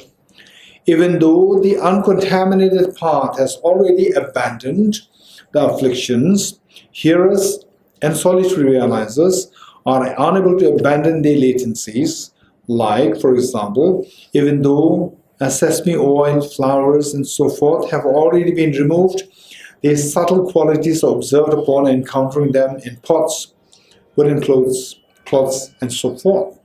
Okay, so the idea is what we learn about the solid garlic and the smell of the garlic. Solid garlic, which is like the afflictive obscurations, and then remove the solid garlic, wash it so well, and then you smell it. Still the smells the garlic. So there's no solid substance there as a garlic, but there's still the smell. Yet the smell is left there. Likewise, that is the latencies. That is the latency. Okay. It says even though the uncontaminated path has already abandoned the affliction. Same when you reach the path of seeing. Path of seeing, we have the uncontaminated path, non-dual wisdom of emptiness.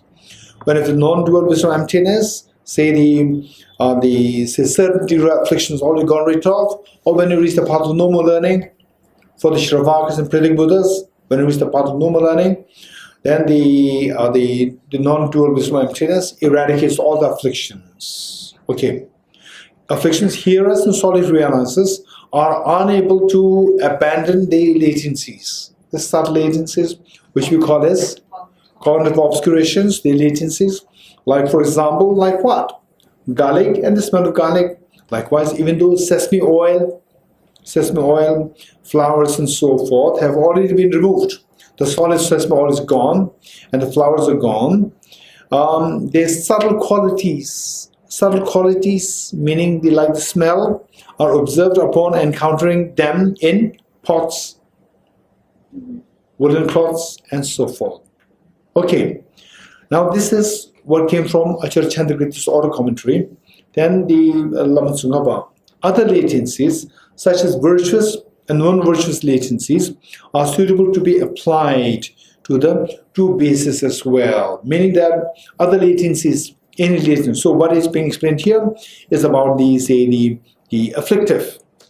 afflictions. Now, the latencies of virtues, latencies of non-virtues are suitable to be applied to the two bases as well, which durable basis and the occasional basis. Okay, so this is the author's explanation. No, Lamatsunghaba's explanation. Objection.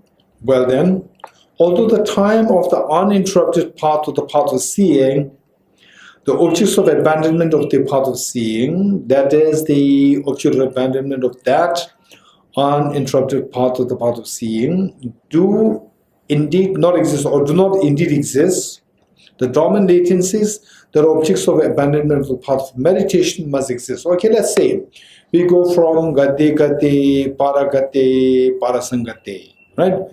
Paragate to, okay, you reach Paragate. What is Paragate? Path of?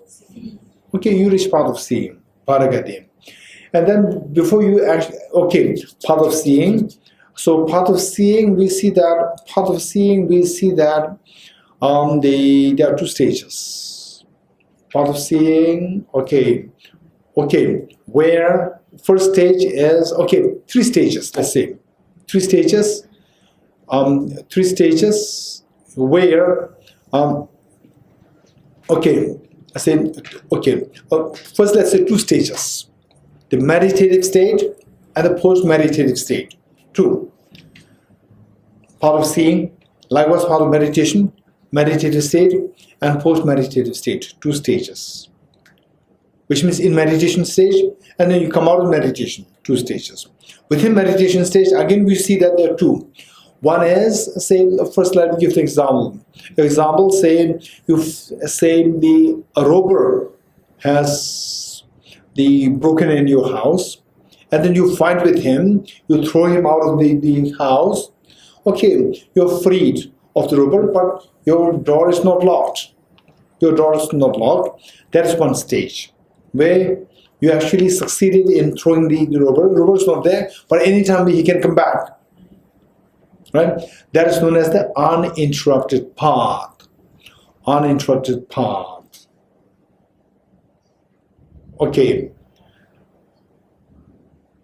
Then the next part is, in Tibetan we call it Parche Melam. Parche Melam. BHARCHAY, Parche Melam. MAYLAM, Parche Melam. Uninterrupted path. And then the second one is the same. Not only that you threw the thief, the robber from your house, then you lock it from inside. And now you can relax. That is known as the path of release. Path of release. Okay, this is what actually we did learn as a part of the tennis system. We learned it there. Okay. Path uninterrupted path Parche Melam, and path of release Namdrullam. Namdrullam. NAMDROL Namdrul LAM. Namdrullam. Lam means path. And Namdrul is the perfect liberation or perfect release. Namdrullam. Okay. So we see that there are three. One is uninterrupted path, then the path of release, and the post meditation. Then from this state, so these two states, uninterrupted path and the path of release, in both cases, the practitioner is in a meditative state. In both cases, non-dual meditative state. Then from there, one arises, you go into the post-meditative state. Okay. Now, what is being said is that you are on the path of seeing. So you reach the path of seeing into the first uninterrupted path, and then you go to the path of release. Uninterrupted path, what you've been fighting is you are fighting a set of the afflictions. Set of afflictions which is acquired afflictions, you are fighting with them, and then you throw them. Okay. You throw them, and then what happens is that during the path of release, then like you locked the door, you get the conviction that now they are abandoned for good. They cannot come back. Right? That is the path of release. Okay. Now, then you come out of the meditation. That is post-meditative state. Okay. Then you go back into meditation. So what is left now? When you reach that level, post-meditative state of path of seeing, so your, say, the mental defilements to be abandoned by the path of seeing are already abandoned. But still, right, the smells are left. The smell, which have to be abandoned by the path of meditation, the next path, right? Path of meditation. So the subtler ones are left. So it says that, okay, let's read. Objection. Well then, the last paragraph, page 162. Well then, although the time of the uninterrupted path of the path of seeing, which stage? The first one. The first path of seeing, the object of abandonment of the path of seeing. Object of abandonment path of seeing meaning? The acquired afflictions. Acquired afflictions to be abandoned by the path of seeing. That is the object of abandonment of that path of seeing. Okay, so at that point, uninterrupted path, the objects of abandonment of the path of seeing, do they exist in the path of seeing? Path of seeing, what is to be abandoned, these afflictions, are they with him or not? Him or her? No, it's like the robber being thrown away.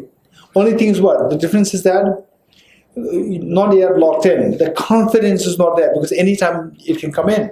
So it's not there. Do indeed not exist. Do not indeed exist. Indeed do not exist. It do not exist.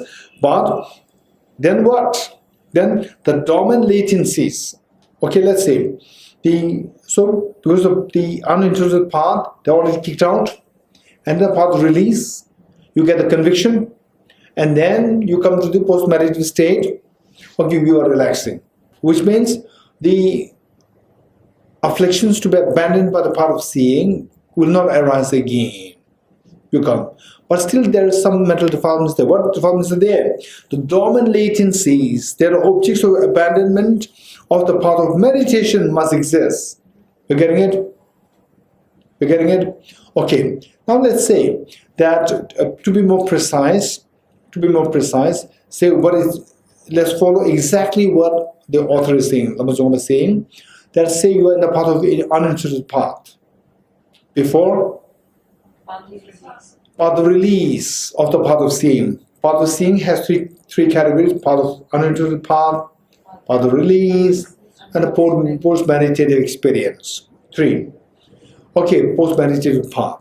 So of the 3, let's say you are in the first part, the first uninterrupted part of the path of seeing. You are seeing there in this meditation.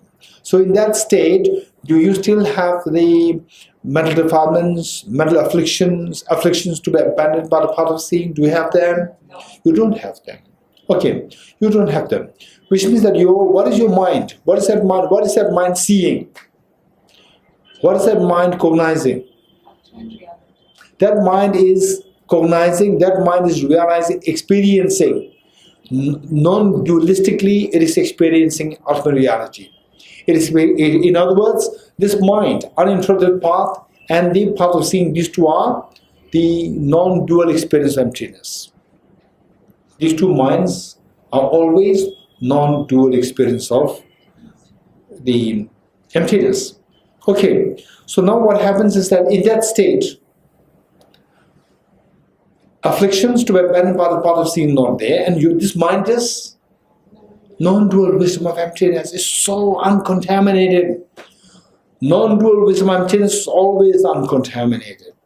So this mind is uncontaminated. Okay, this mind is uncontaminated, but the person still has the defilements to be abandoned by the path of seeing. The innate afflictions are there. Innate afflictions to be abandoned by the path of meditation, they are still there within the person, right? The dominating, what are these innate? Okay, so the dormant latencies, but the person, this person, is he or she having any affliction, say the attachment, anger, manifest anger, attachment at that point? Why? Because they are in the non-dual, uncontaminated state. Afflictions means it's a contamination. So that mind is in an uncontaminated state. No affliction at all at that point. But then what about, he or she is here to reach the path of meditation. So there are the mental defilements to be abandoned by the path of meditation still with that person. So they are not in the manifest state. They are in the form of latencies. You're getting it? They are not in the manifest state.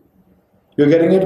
Attachment, anger, jealousy, they are not at all in the manifest state when the person is in a non-dual wisdom of emptiness. But they are yet to be abandoned. The innate ones are yet to be abandoned. Right?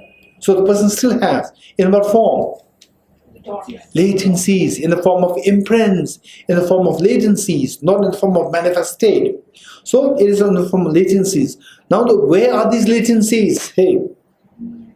Huh? Mere I or the mind? Or the body? Not on the body. Then on the mind? Mental consciousness? And the mental consciousness purely uncontaminated? Right? It's not at all contaminated. You're getting it? It is not at all contaminated. It is so pure. So if the stains are there, it's not pure. You're getting it? If the stains are there, it's not pure. So stains are there, but the mind is so pure, it must be there somewhere. So where? The mere I. You're getting it? It's not with the mind. So therefore, this mind is not always the carrier of these imprints. Whereas this mere I is always the carrier of the imprints. So therefore, the mind, when it is contaminated, it carries the imprints. When the mind is non-dual wisdom, uncontaminated, and then it does not serve as a carrier of the defiled imprints. So therefore it is known as occasional in the basis of the imprint carrier. Okay. dormant latencies that are objects of abandonment of the path of meditation must exist. At that time, since the mental consciousness is uncontaminated, right? Mental consciousness is purely uncontaminated. How? Because it's a non-dual. That is totally non-dual. It is in the most purest form. It is uncontaminated. In that, it is not polluted by the latencies of mistaken dualistic appearance. Right? The dormant latencies would not be suitable to abide in this mind, since the sense consciousnesses are also not the basis. So, mental consciousness is not, because it's so pure, and sense consciousness never carries the imprints. The latencies would the word. Sense consciousnesses are also not a basis for the dormant latencies, and physical form is not suitable as a basis for the dormant latencies, by also not asserting a mind basis, and then they also don't assert mind basis at all. Alivigyan, no alivigyan. They would not exist a basis for the dormant latencies. Then where is what's the basis for these imprints? So you cannot locate it other than the mere eye, right? Yeah. Response. There is no fault, because at that time the mere eye is the basis of the dormant latencies that are the object of abandonment of the path of meditation. The other objects of abandonment and antidotes should also be understood similarly. Right? Okay. Okay. The auto commentary says, auto commentary, Acharya Chandra this text, when the uncommon way of positing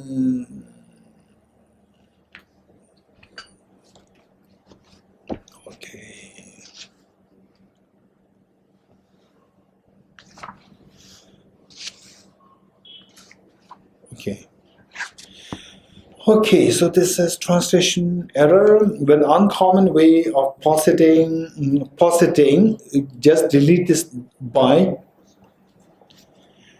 When the uncommon way of positing the person instead of people, person of this system is understood, then when a supermundane, uncontaminated mind becomes manifest in the continuum of the superiors, Aryas, who have been born in infinite space, infinite consciousness, and instead of nothingness, let's change it to vacuity. Nothingness can have a very different meaning.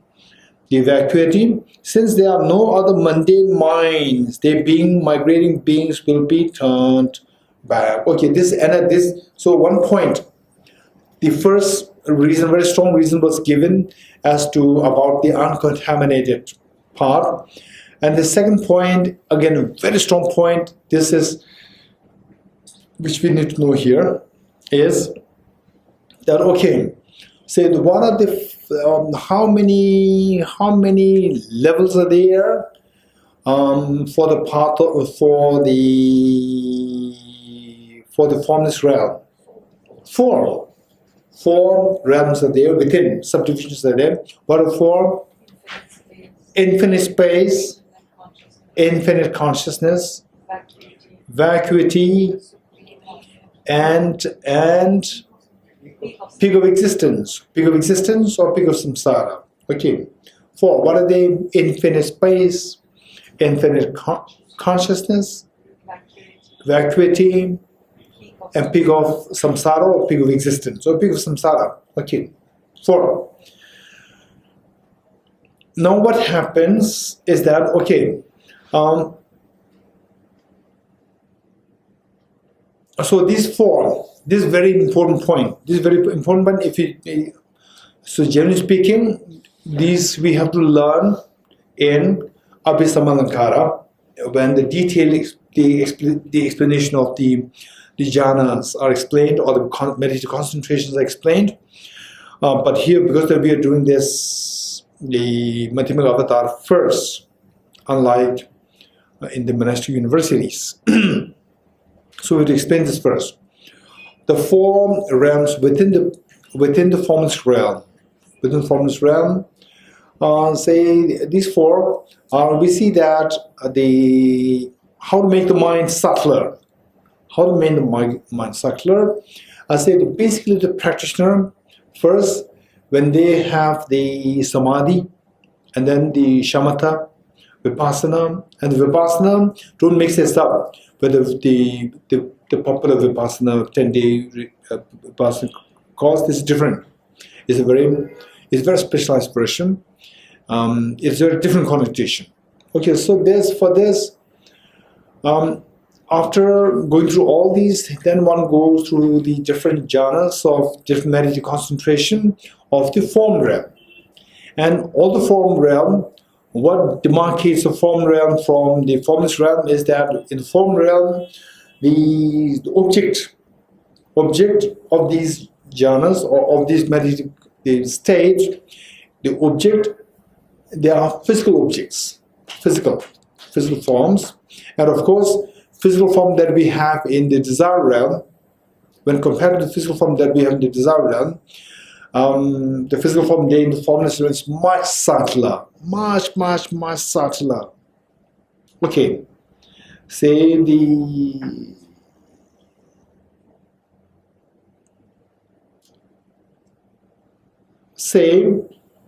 the mug, that is the same. Some items, some even mundane objects, like what? Electric kettle, or some the torchlight, which are locally made, and which are made from a very professional companies. You could see the difference made in Japan and made in others, right? You can see the difference. There's a very subtle touch there, which is very subtle, and once you see what is made in Japan and then you see other things, it's so gross. Likewise, even the physical forms that you see in the fourth realm, the concentration realm, the first form realm, you see that, and then you see the form that we see in the desire realm. What we see in the desire realm is so gross. So that would be actually very good for us to, don't just say, when you go to a house, you see there's cushions there, okay, there's a cushion there, another one, there's also a cushion there, same, made in Japan, oh, there's mobile there, made in something, oh, there's a mobile there. Don't just equate everything. See to the nuances, see to the differences in the subtlety. See to that. And then from there, you can see that within the physical, we see that some are very subtle, there's what do you call it? How the perfectionists would expect things. Some people have the eyes of the perfectionists, right? And some people, they don't have these eyes. So we have to learn this. We have to learn this, how to have the perfectionist's eye, to see to the difference between, say, for example, just for the simple reasons, say, even amongst the mobiles, we see that some are very user-friendly and some is very complicated, right? And some websites, just open it and you can easily go into wherever you like, very easily. And some, you have no clue where to go, right? And then, okay, I don't want to specify the name, right? I asked somebody, okay, it's Tibet House, right? Tibet House website. I am supposed to be a staff of Tibet House, and I have the whole responsibility for that. And I asked, our website does not have this feature, right? And the person said, yes, it is there. But if I cannot see that, how can you expect other people who have no clue what Tibet House is, how can you expect them to see it? It is not to hide, right? I said, wait a second. I said that we have to go like this, from this, then go to this. The person will have no clue how to go there, right? Until you give a very clear direction. Okay, from this, only this option A. From there you can go to, then automatically it takes you there. No, nothing of this kind. You have to go there only if you have some instruction there, right?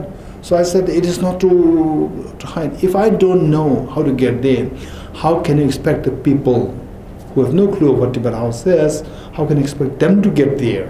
And if they cannot get there, the purpose of the website is defeated. I said it. So what I'm saying is that these are the differences. Same with two, they're both websites. One is so user-friendly and other is so technical. You cannot get it there. It doesn't really serve the whole purpose. Likewise, there's a difference in the taste, very subtle taste of the even with the physical body. And then if you could see this difference there on in this world which we have direct access to, say different between two mobiles, between two, even the prayer flags, right?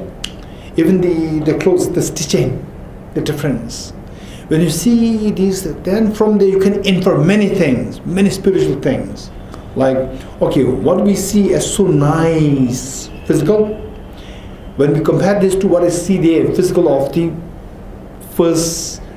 concentration, the first form realm, we see that what we have is so gross.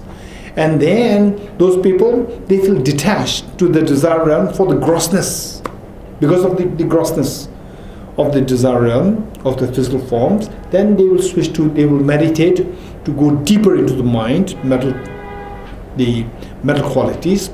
And then the physical form that they acquire is very subtle. And within the four realms of the form realm, within the form realm, we see that again there's a difference in subtlety. Finally, we get to the fourth form realm. Then, fourth form realm, the physical form, that is the subtlest form. From the subtlest form, then what is next is, with the physical form, you cannot get anything which is subtler than that. So their job is to go beyond the physicality. They go to the space. Space is much subtler than the physical form. However subtle the physical form is, the space is much subtler. So these practitioners, when they see the grossness of the physicality, grossness of the physical form, then they move to the next jhana, next meditative state, to focus on the space. So the kind of meditation they employ is that in the purview of their mind, they view anything is just nothing but space, infinite space. So they stay in the meditation. They see that this is very subtle as compared to the earlier encounter, which was only the physical form. Then they stay there in the meditation. Then, again, when they are successful in this meditation, again they realize that this gross as compared to the consciousness. Space and your consciousness, space at least it is visible to your eyes, but the consciousness is not visible to your eyes. So they will switch from the space to the consciousness. They will switch to the space to the consciousness. And then when they're successful in this meditation, so the consciousness means, so your mind is the subject and your object is what? The infinite consciousness. From the object of physical body as the object, you switch to the infinite space. Now from the infinite space, you switch to the infinite consciousness. And then even the consciousness is very gross as compared to no object. So they cut the object altogether. So that is a vacuity. So the subject is there, but the object is, they cut the object. They simply cut the object, they stay in this experience of the internal subject. So that is the vacuity. Vacuity meaning object is vacuum, no object there. Now where should they go? Object-wise, there's nothing to be done now. Now the only thing left is the subject. So they try to remove the subject, because to have the subject is gross as compared to not having the subject. But the subject cannot be reduced to zero, because subject is what? Your mind. And the mind exists endlessly. I won't say eternally, because this can bring the misunderstanding or misreading. Because the mind is eternal there, eternal nature, the mind cannot be gone rid of altogether. The subject cannot be gone rid of. So what they do is that they try to make the mind subtler. Make the mind subtler. Okay, so the greatest of the success in that meditation is where the mind is brought to such a state where, say, the ordinary people looks at the person, it is as though the person does not have a mind. Mind is too subtle that the ordinary people, other people, they cannot sense that there's a mind there. So this state is known as the peak of existence. The mind of peak of samsara, peak of existence. So this experience of the mind, meditated equipoise, is known as meditated equipoise with and without discrimination. With and without discrimination. With, why with? Because there's a mind. As long as there's a mind, there should be a sense of discrimination, because discrimination is one of the five omnipresent mental factors. Any mind should necessarily be accompanied by these five omnipresent mental factors. What are the five omnipresent mental factors? Feeling, discrimination, intention, attention, contact. Okay, these five omnipresent mental factors must be there. So the discrimination is there. And to say that there's a discrimination, you don't see it. Unless you have a very refined meditative state, you cannot feel that presence of discrimination. So it is known as without discrimination.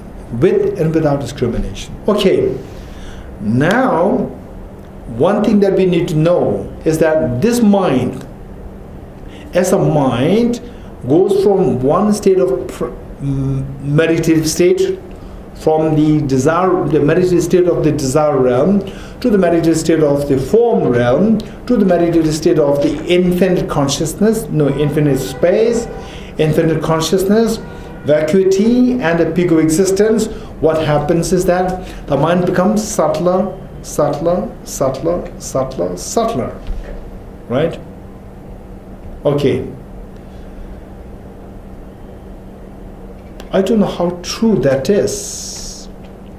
The water, the drinking water, there's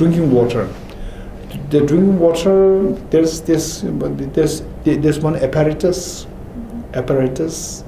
which tests the purity of the water, right? And then what is the unit? Say between 70 to 100 is drinkable, 70 to 80, 90 is drinkable, and it hits 90, 100, it's not too healthy to drink, right? And then it crosses 200, 300, it can really destroy your body. And it says that when it is too clean, again it's not good, right? When the index of the unit, it falls, say, range of 60, 50, 60, 70, 80 is drinkable. And then when it goes down to 10, 15, again it's not healthy, right? Then you will have diarrhea. All this is happening when you drink this water. This is what I learned. Okay, so no matter how accurate that is, I have no clue. The point that I'm trying to share with you here is that as the mind, from the mind of the desire realm to the form realm to the infinite space, consciousness, vacuity, peak of existence, as the mind, the goes into this transition from the lowest to the highest, what happens is that the freshness of the mind, the activity of the mind, the acuity of the mind, activeness of the mind. So the graph is like, so initially it's very down, 0. From there, then it starts climbing up like this. Then at a certain point, particularly when you raise the fourth desire realm, the form realm, the fourth concentration, fourth level of the form realm, fourth one. So that's the peak. And from there, then it starts declining. The activeness, the freshness of the mind, even though it is become subtler, but then the quality declines, right? quality declines. Mind becomes, so at a certain point it shoots up in the clarity, alertness of the mind, freshness of the mind, and then when you reach the fourth of the form realm, so that reaches the peak, and then when you enter into the formless, then it starts climbing down. The freshness, alertness, and activeness. The mind keeps on say this is this subtlety, right? This is subtlety, and that is the freshness and the activeness of the mind. X exists and the Y exists, right? Okay, what is X? What is Y?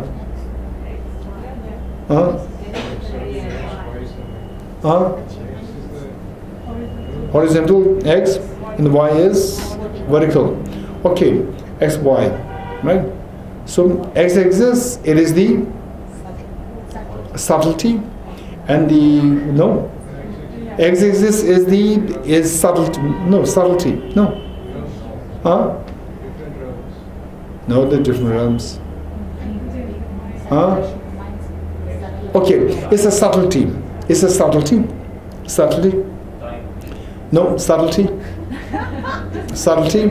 And the Y-axis is the activeness of the mind. Freshness, activeness of the mind. You're getting it? So as it goes towards the other end of X-axis, from 0, going to the other end, it becomes subtler. But as it becomes subtler, doesn't mean that it becomes sharper. It goes up. Sharpness, alertness, freshness of the mind goes up, climbs up. It becomes more and more sharp, more and more alert, more and more fresh. And then at which point? Fourth concentration of, or in other words, the fourth concentration of the form realm, fourth level. So there is the peak, and then from there it declines, right? It slowly declines. Then when it reaches the subtlest, which is subtlest? Peak of existence. Peak of the subtlest, the mind becomes very dull, extremely dull. So the bodhisattvas are not keen on that. Not only bodhisattvas, Shravakas and Pradip Buddhas, when they reach that level, in fact the Pradip Buddhas and Shravakas, they cannot use this mind, peak of existence, the mind of the peak of existence, because it's so dull that it cannot be used to see emptiness directly. To see emptiness directly, the mind must be very sharp and very active. So because the mind of the peak of existence is very dull, it cannot be employed by the Shravakas and Pradip Buddhas to see the emptiness directly.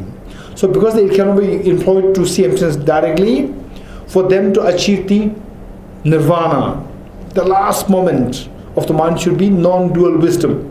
So that mind, even though they have achieved that level, the mind of the peak of existence, they will not use that mind.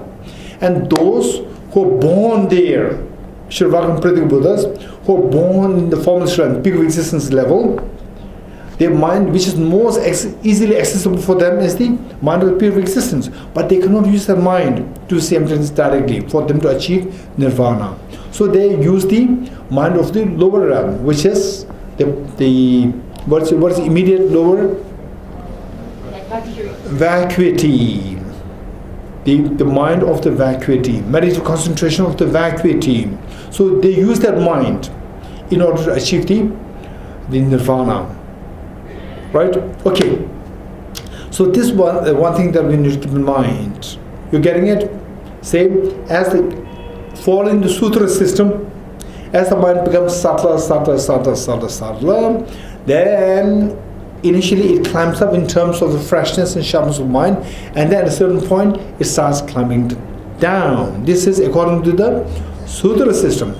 Then using the techniques employed in Tantra, as the mind becomes subtler, the mind becomes forever sharper, clearer. This is the difference. You're getting it? Say the meditative techniques employed in sutra system, if you use them Then so these meditative techniques are common between the Buddhists and the Hindu practitioners, and I would say I would say other traditions, particularly these are very say maintained, so vital in the various traditions, even the Jain, right? So that is something which is shared between the Sudra system of Buddhism, then the Vedantic tradition, and the Samkhya, I don't think so nowadays, and then the Shaivites and the Vaishnavites are there, and then the Jainism there. So there is much more same. So this the same tradition is so rich there. Now what's employed in Tantra, and I cannot speak on behalf of the non-Buddhist Tantra. I learned that in Jainism also has Tantra, but of course in Vedanta and other traditions, Vedanta I'm not too sure. But within the classical Indian traditions, non-Buddhist traditions, there were the Tantras there. So I cannot speak on their behalf. I don't know. But from the Buddhist Tantra, as the mind, a successful practitioner, as the mind becomes subtler, as you go from zero, this, what do you call it, that? X-axis, from, and as you move from zero to infinity, as the mind moves to the subtler form, the mind becomes clearer, away from the dullness. It becomes more and more clear, instead of becoming more and more dull. So this is something so unique about tantric practice. Okay, now in this connection we have to say the next point, very strong point, which Lama Tsongkhapa is bringing up as to why the mental continuum is considered as the occasional basis of the imprint carrier, and why the mirror eye is known as the durable basis of the imprint carrier. Okay, so we'll stop here for today. And before we close this, yesterday, in fact, I made this announcement. So those of us who were absent yesterday, I'd like to make a quick announcement. Okay, we have Pravinji here, and we have Uttamji here. Okay, Pravinji and Uttamji here. So they are from the Sangha, and the Pravinji, most of you know from Deer Park. So today he came as the Sangha representative, not as so as the Sangha representative. So why I'm introducing two of you here is that His Holiness is going to give a teaching in Sangha, the holy place of Sangha, December 3rd, 4th, 5th, for 3 days. Teaching is happening there. And so this Sangha, unfortunately many people, they don't know the significance of this place, this holy place. This is incredibly the holy place. This is considered one of the 8 most sacred places of the Buddha, pertaining to Buddha. And this is place, in what way it is sacred and holy is that the Buddha Shakyamuni, in order to repay the kindness of his mother, Maya Devi, the mother, he went to the Deva realm to give teachings to his mother, who took birth there. And then so there the Buddha resided for 3 months, monsoon retreat, 3 months there. And after the retreat, after completion 3 months, then he descended on the earth. So the Sangha is the place where the Buddha descended on earth from the heaven. Okay, so that is extremely important, the holy place, and His Holiness is going to give a teaching there. And the Mr. Pravinji and Mr. Pravinji's the uncle Uttamji, 2 of them are here, and Mr. Pravinji's uncle, Mr. Sureshji, he's the one who is the backbone of all this. Is just like a family taking care of all this big event. and there is no ulterior motive. It's purely to make His Holiness the Dalai Lama's teachings available to the local people there, people who are, say, the same Buddhists, the clan is known as the Shakya clan. From the time of the Buddha, they have been Buddhists, and at the moment they apply this little financially weak. Is a very remote village, and a number of villages there who belong to this category. So they are doing such the incredible Herculean task of bringing about like 1 lakh people there, connecting 1 lakh people there with His Holiness the Dalai Lama's teachings. So and then of course His Holiness has been so kind, because seeing the plight of the situation there, and just one family taking this huge responsibility, and so His Holiness was extremely kind. He is extremely kind to support them financially by sponsoring the food for all the people there. 1 lakh people, all the attendees of the people will get food for 3 days, sponsored by His Holiness the Dalai Lama. And then of course, not just that, there are many other financial implications involved, like the tents. And then so all these 1 lakh people, they don't have the guest house to accommodate 1 lakh people there, so the people are going to actually sleep there, and then they need the mattresses, and they need the quilts, the blankets and so forth. So they are actually doing a little bit of fundraising for that matter. So in whatever capacity that you can be of, generally speaking, Tibet House, we never do any kind of fundraising. We never promote any kind of fundraising, because this is something which really deserves to be held. So anyone who is interested, otherwise there are so many NGOs who are doing wonderful jobs, and then the moment we say Tibet House, we talk about fundraising there, then people may think that, okay, now what happened to diploma course, not the master's course, they're becoming the fundraising avenue. So this is what we don't really encourage, but this is a very unique situation where just one family is taking care of all these 1 lakh people, and to connect them to the teachings of His Holiness the Dalai Lama. And these people are all financially little, say they have difficulty. So for that matter, they need help. So I'd like to request Mr. Praveenji and Uttamji to come up here, and Mr. Praveenji to explain a little bit about the program, and then whatever you like to say about this. And then the posters, whatever you have, you can, yeah.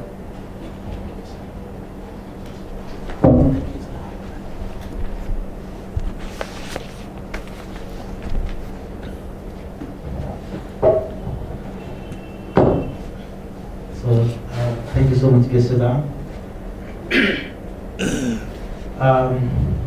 So really, we are really privileged, and we are really blessed. We have Kesada here, and Kesada is kindly, I think he has already mentioned everything, so I don't have to say much. And we got a special permission from Kesada and Tibet House and the staff here to share about Sankasya. As you Kesada clearly mentioned that I am representing the Sankasya people today here in Nordia Park. It's an organization called Youth Buddhist Society of India. It is a voluntary organization. Mr. Sureshji, he is my uncle basically. He established this organization in 1986. So basically, we have been trying to revive the basically Buddha's teaching in our area, and we have been inviting so many teachers from all traditions, from Theravada traditions, from Mahayana tradition, Tibetan traditions. So we have been receiving teachers, and we have been bringing teachers in different villages. We have been conducting the teaching under the tree, and with farmers only. So this is how like we have been trying to work. So after inviting so many teachers, after really working hard, we had a great honor to have His Holiness Dalai Lama Ji with us in 2015 also. That was the first time His Holiness went to Sankasya. And that time around 50,000 people attended His Holiness teachings. They benefited from His Holiness teachings. And when I remember very well, we had lunch together with His Holiness, and His Holiness said, "Yes, this is the. Thank you so much for organizing this teaching. This is the biggest gathering I have ever seen. And the biggest gathering of Indian people, basically, who came to listen to this teaching. There is huge potential there in Sankasya." And so we said, "His Holiness, please come again." He said, "Yes, but if you invite, I will come." So this time we had great opportunity again. We requested His Holiness immediately. He said yes, and we are going to have His Holiness on 3rd, 4th, and 5th December. His Holiness will arrive on 2nd December, and he will leave on 6th. When teachings are for 3 days, as Kisla mentioned also, the subject is Bodhicharya Avatara. So as Kisla said, we are really, because last time it was really difficult for us to accommodate more and more people because we had a smaller venue and we put the tents in the potato fields where we don't have a big kind of setup there. So we will put up the same tents there and people will, His Holiness will give teachings there in the daytime and in the night everybody will sleep there in the tents itself. So it's a winter time, it's a bank of rivers, potato fields there. So we need to really put everything, we have to organize everything in there. So as you can understand, like we really need a lot of support. We need a lot of volunteers also. At the moment, we have 500 volunteers already. They are running from one village to another village, one door to another door. They are really filling up everyone's form. The registration is going on. So we really hope like we will have this receive it very successfully organized, and by the blessing of Gurus, Buddhas, and Bodhisattvas and Gurus, we will really organize this event successfully. This is our kind of wish. And since all of you know about Sankasya, so on behalf of Sankasya, on behalf of the organization, on behalf of the organizing committee, I really, it's my privilege and my honor to invite all of you. So if you have time, please come to Sankasya and you can support us by being a volunteer with us also. And because many of you are really very experienced people who have been basically been in Dharma for many years, and really if you come we will get different kind of energy and kind of guidance from all of you. So please come to Sankasya. And the posters. yes, We have. Okay, so the posters, you can get the posters, and for any financial support that you like to be made, from the posters you will know where to contact. Yeah, we have already we have donation receipts here. You can make any offering if you want. Otherwise, you can also transfer online. And if you transfer online, please immediately write us an email that I have made an offering, so that we can track it, because we don't have net banking system. Most of the time there's no electricity also there. So every time we have to go to the bank and print, and then we will see who has donated. So if you let us know, then we can see, like we can track, like so that we can prepare the receipts accordingly. And yes. Okay, and then as a way to contact and so forth, the Uttamji and Praveenji will distribute the posters there at the gate. Yes. At the gate, and so please pick that up. And in whatever capacity that are going to help, they help financially, that would be greatly appreciated. It's not necessary today, anytime. Okay, thank you. Thank you, Praveenji. Thank you, Uttamji. And thank you, all of you. Thank you.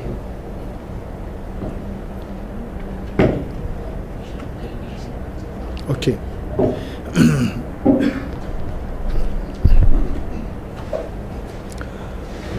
Okay, quick dedication. Page 278. In the land encircled by snow mountains, you are the source of all happiness and good.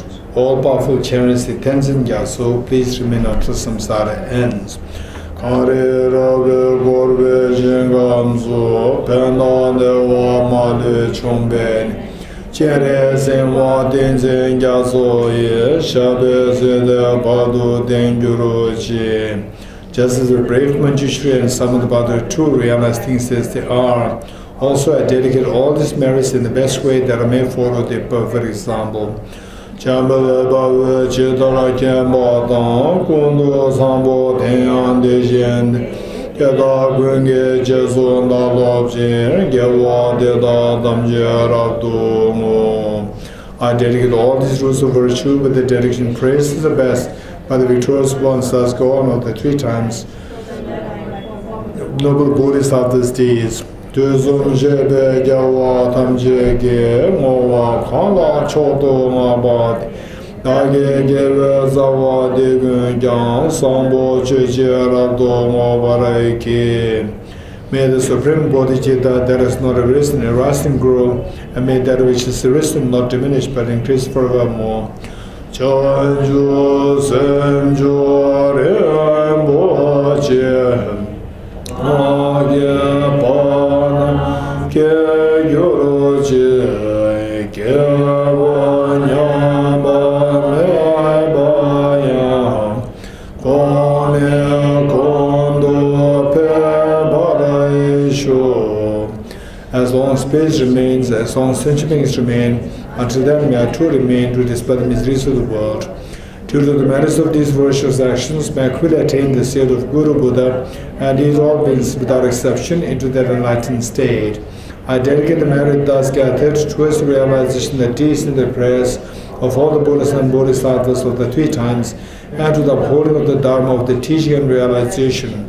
May I in all lives, through the force of this merit, never separate from the 4 wheels of the Mahayana vehicle and accomplish all the stages of the path, renunciation, bodhicitta, perfectly in the 2 stages.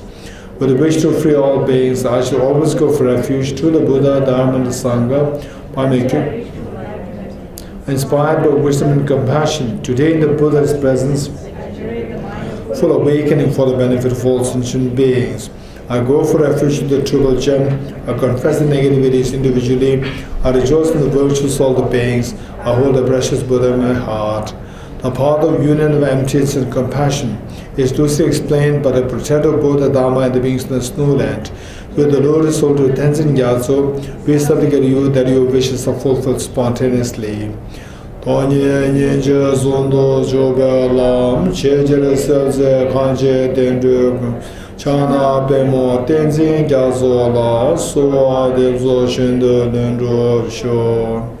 May the operations of evil thoughts and deeds of the negative forces of humans or non-humans who help by merit through perverted prayers against the teachings of the Buddhas be truly vanquished through the power of the truth of the 3 jewels.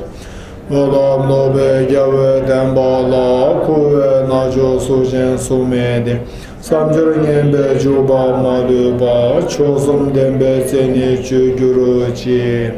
In all my lives, never separated from perfect gurus, may enjoy the magnificent Dharma by completing the qualities of the stations and the paths, may I could attain the state of Vajradhara. Throughout my future lifetimes, may I always be guided by the Manjushri and be able to uphold the Dharma in general and the teachings of independent origination in particular, even in the course of my life.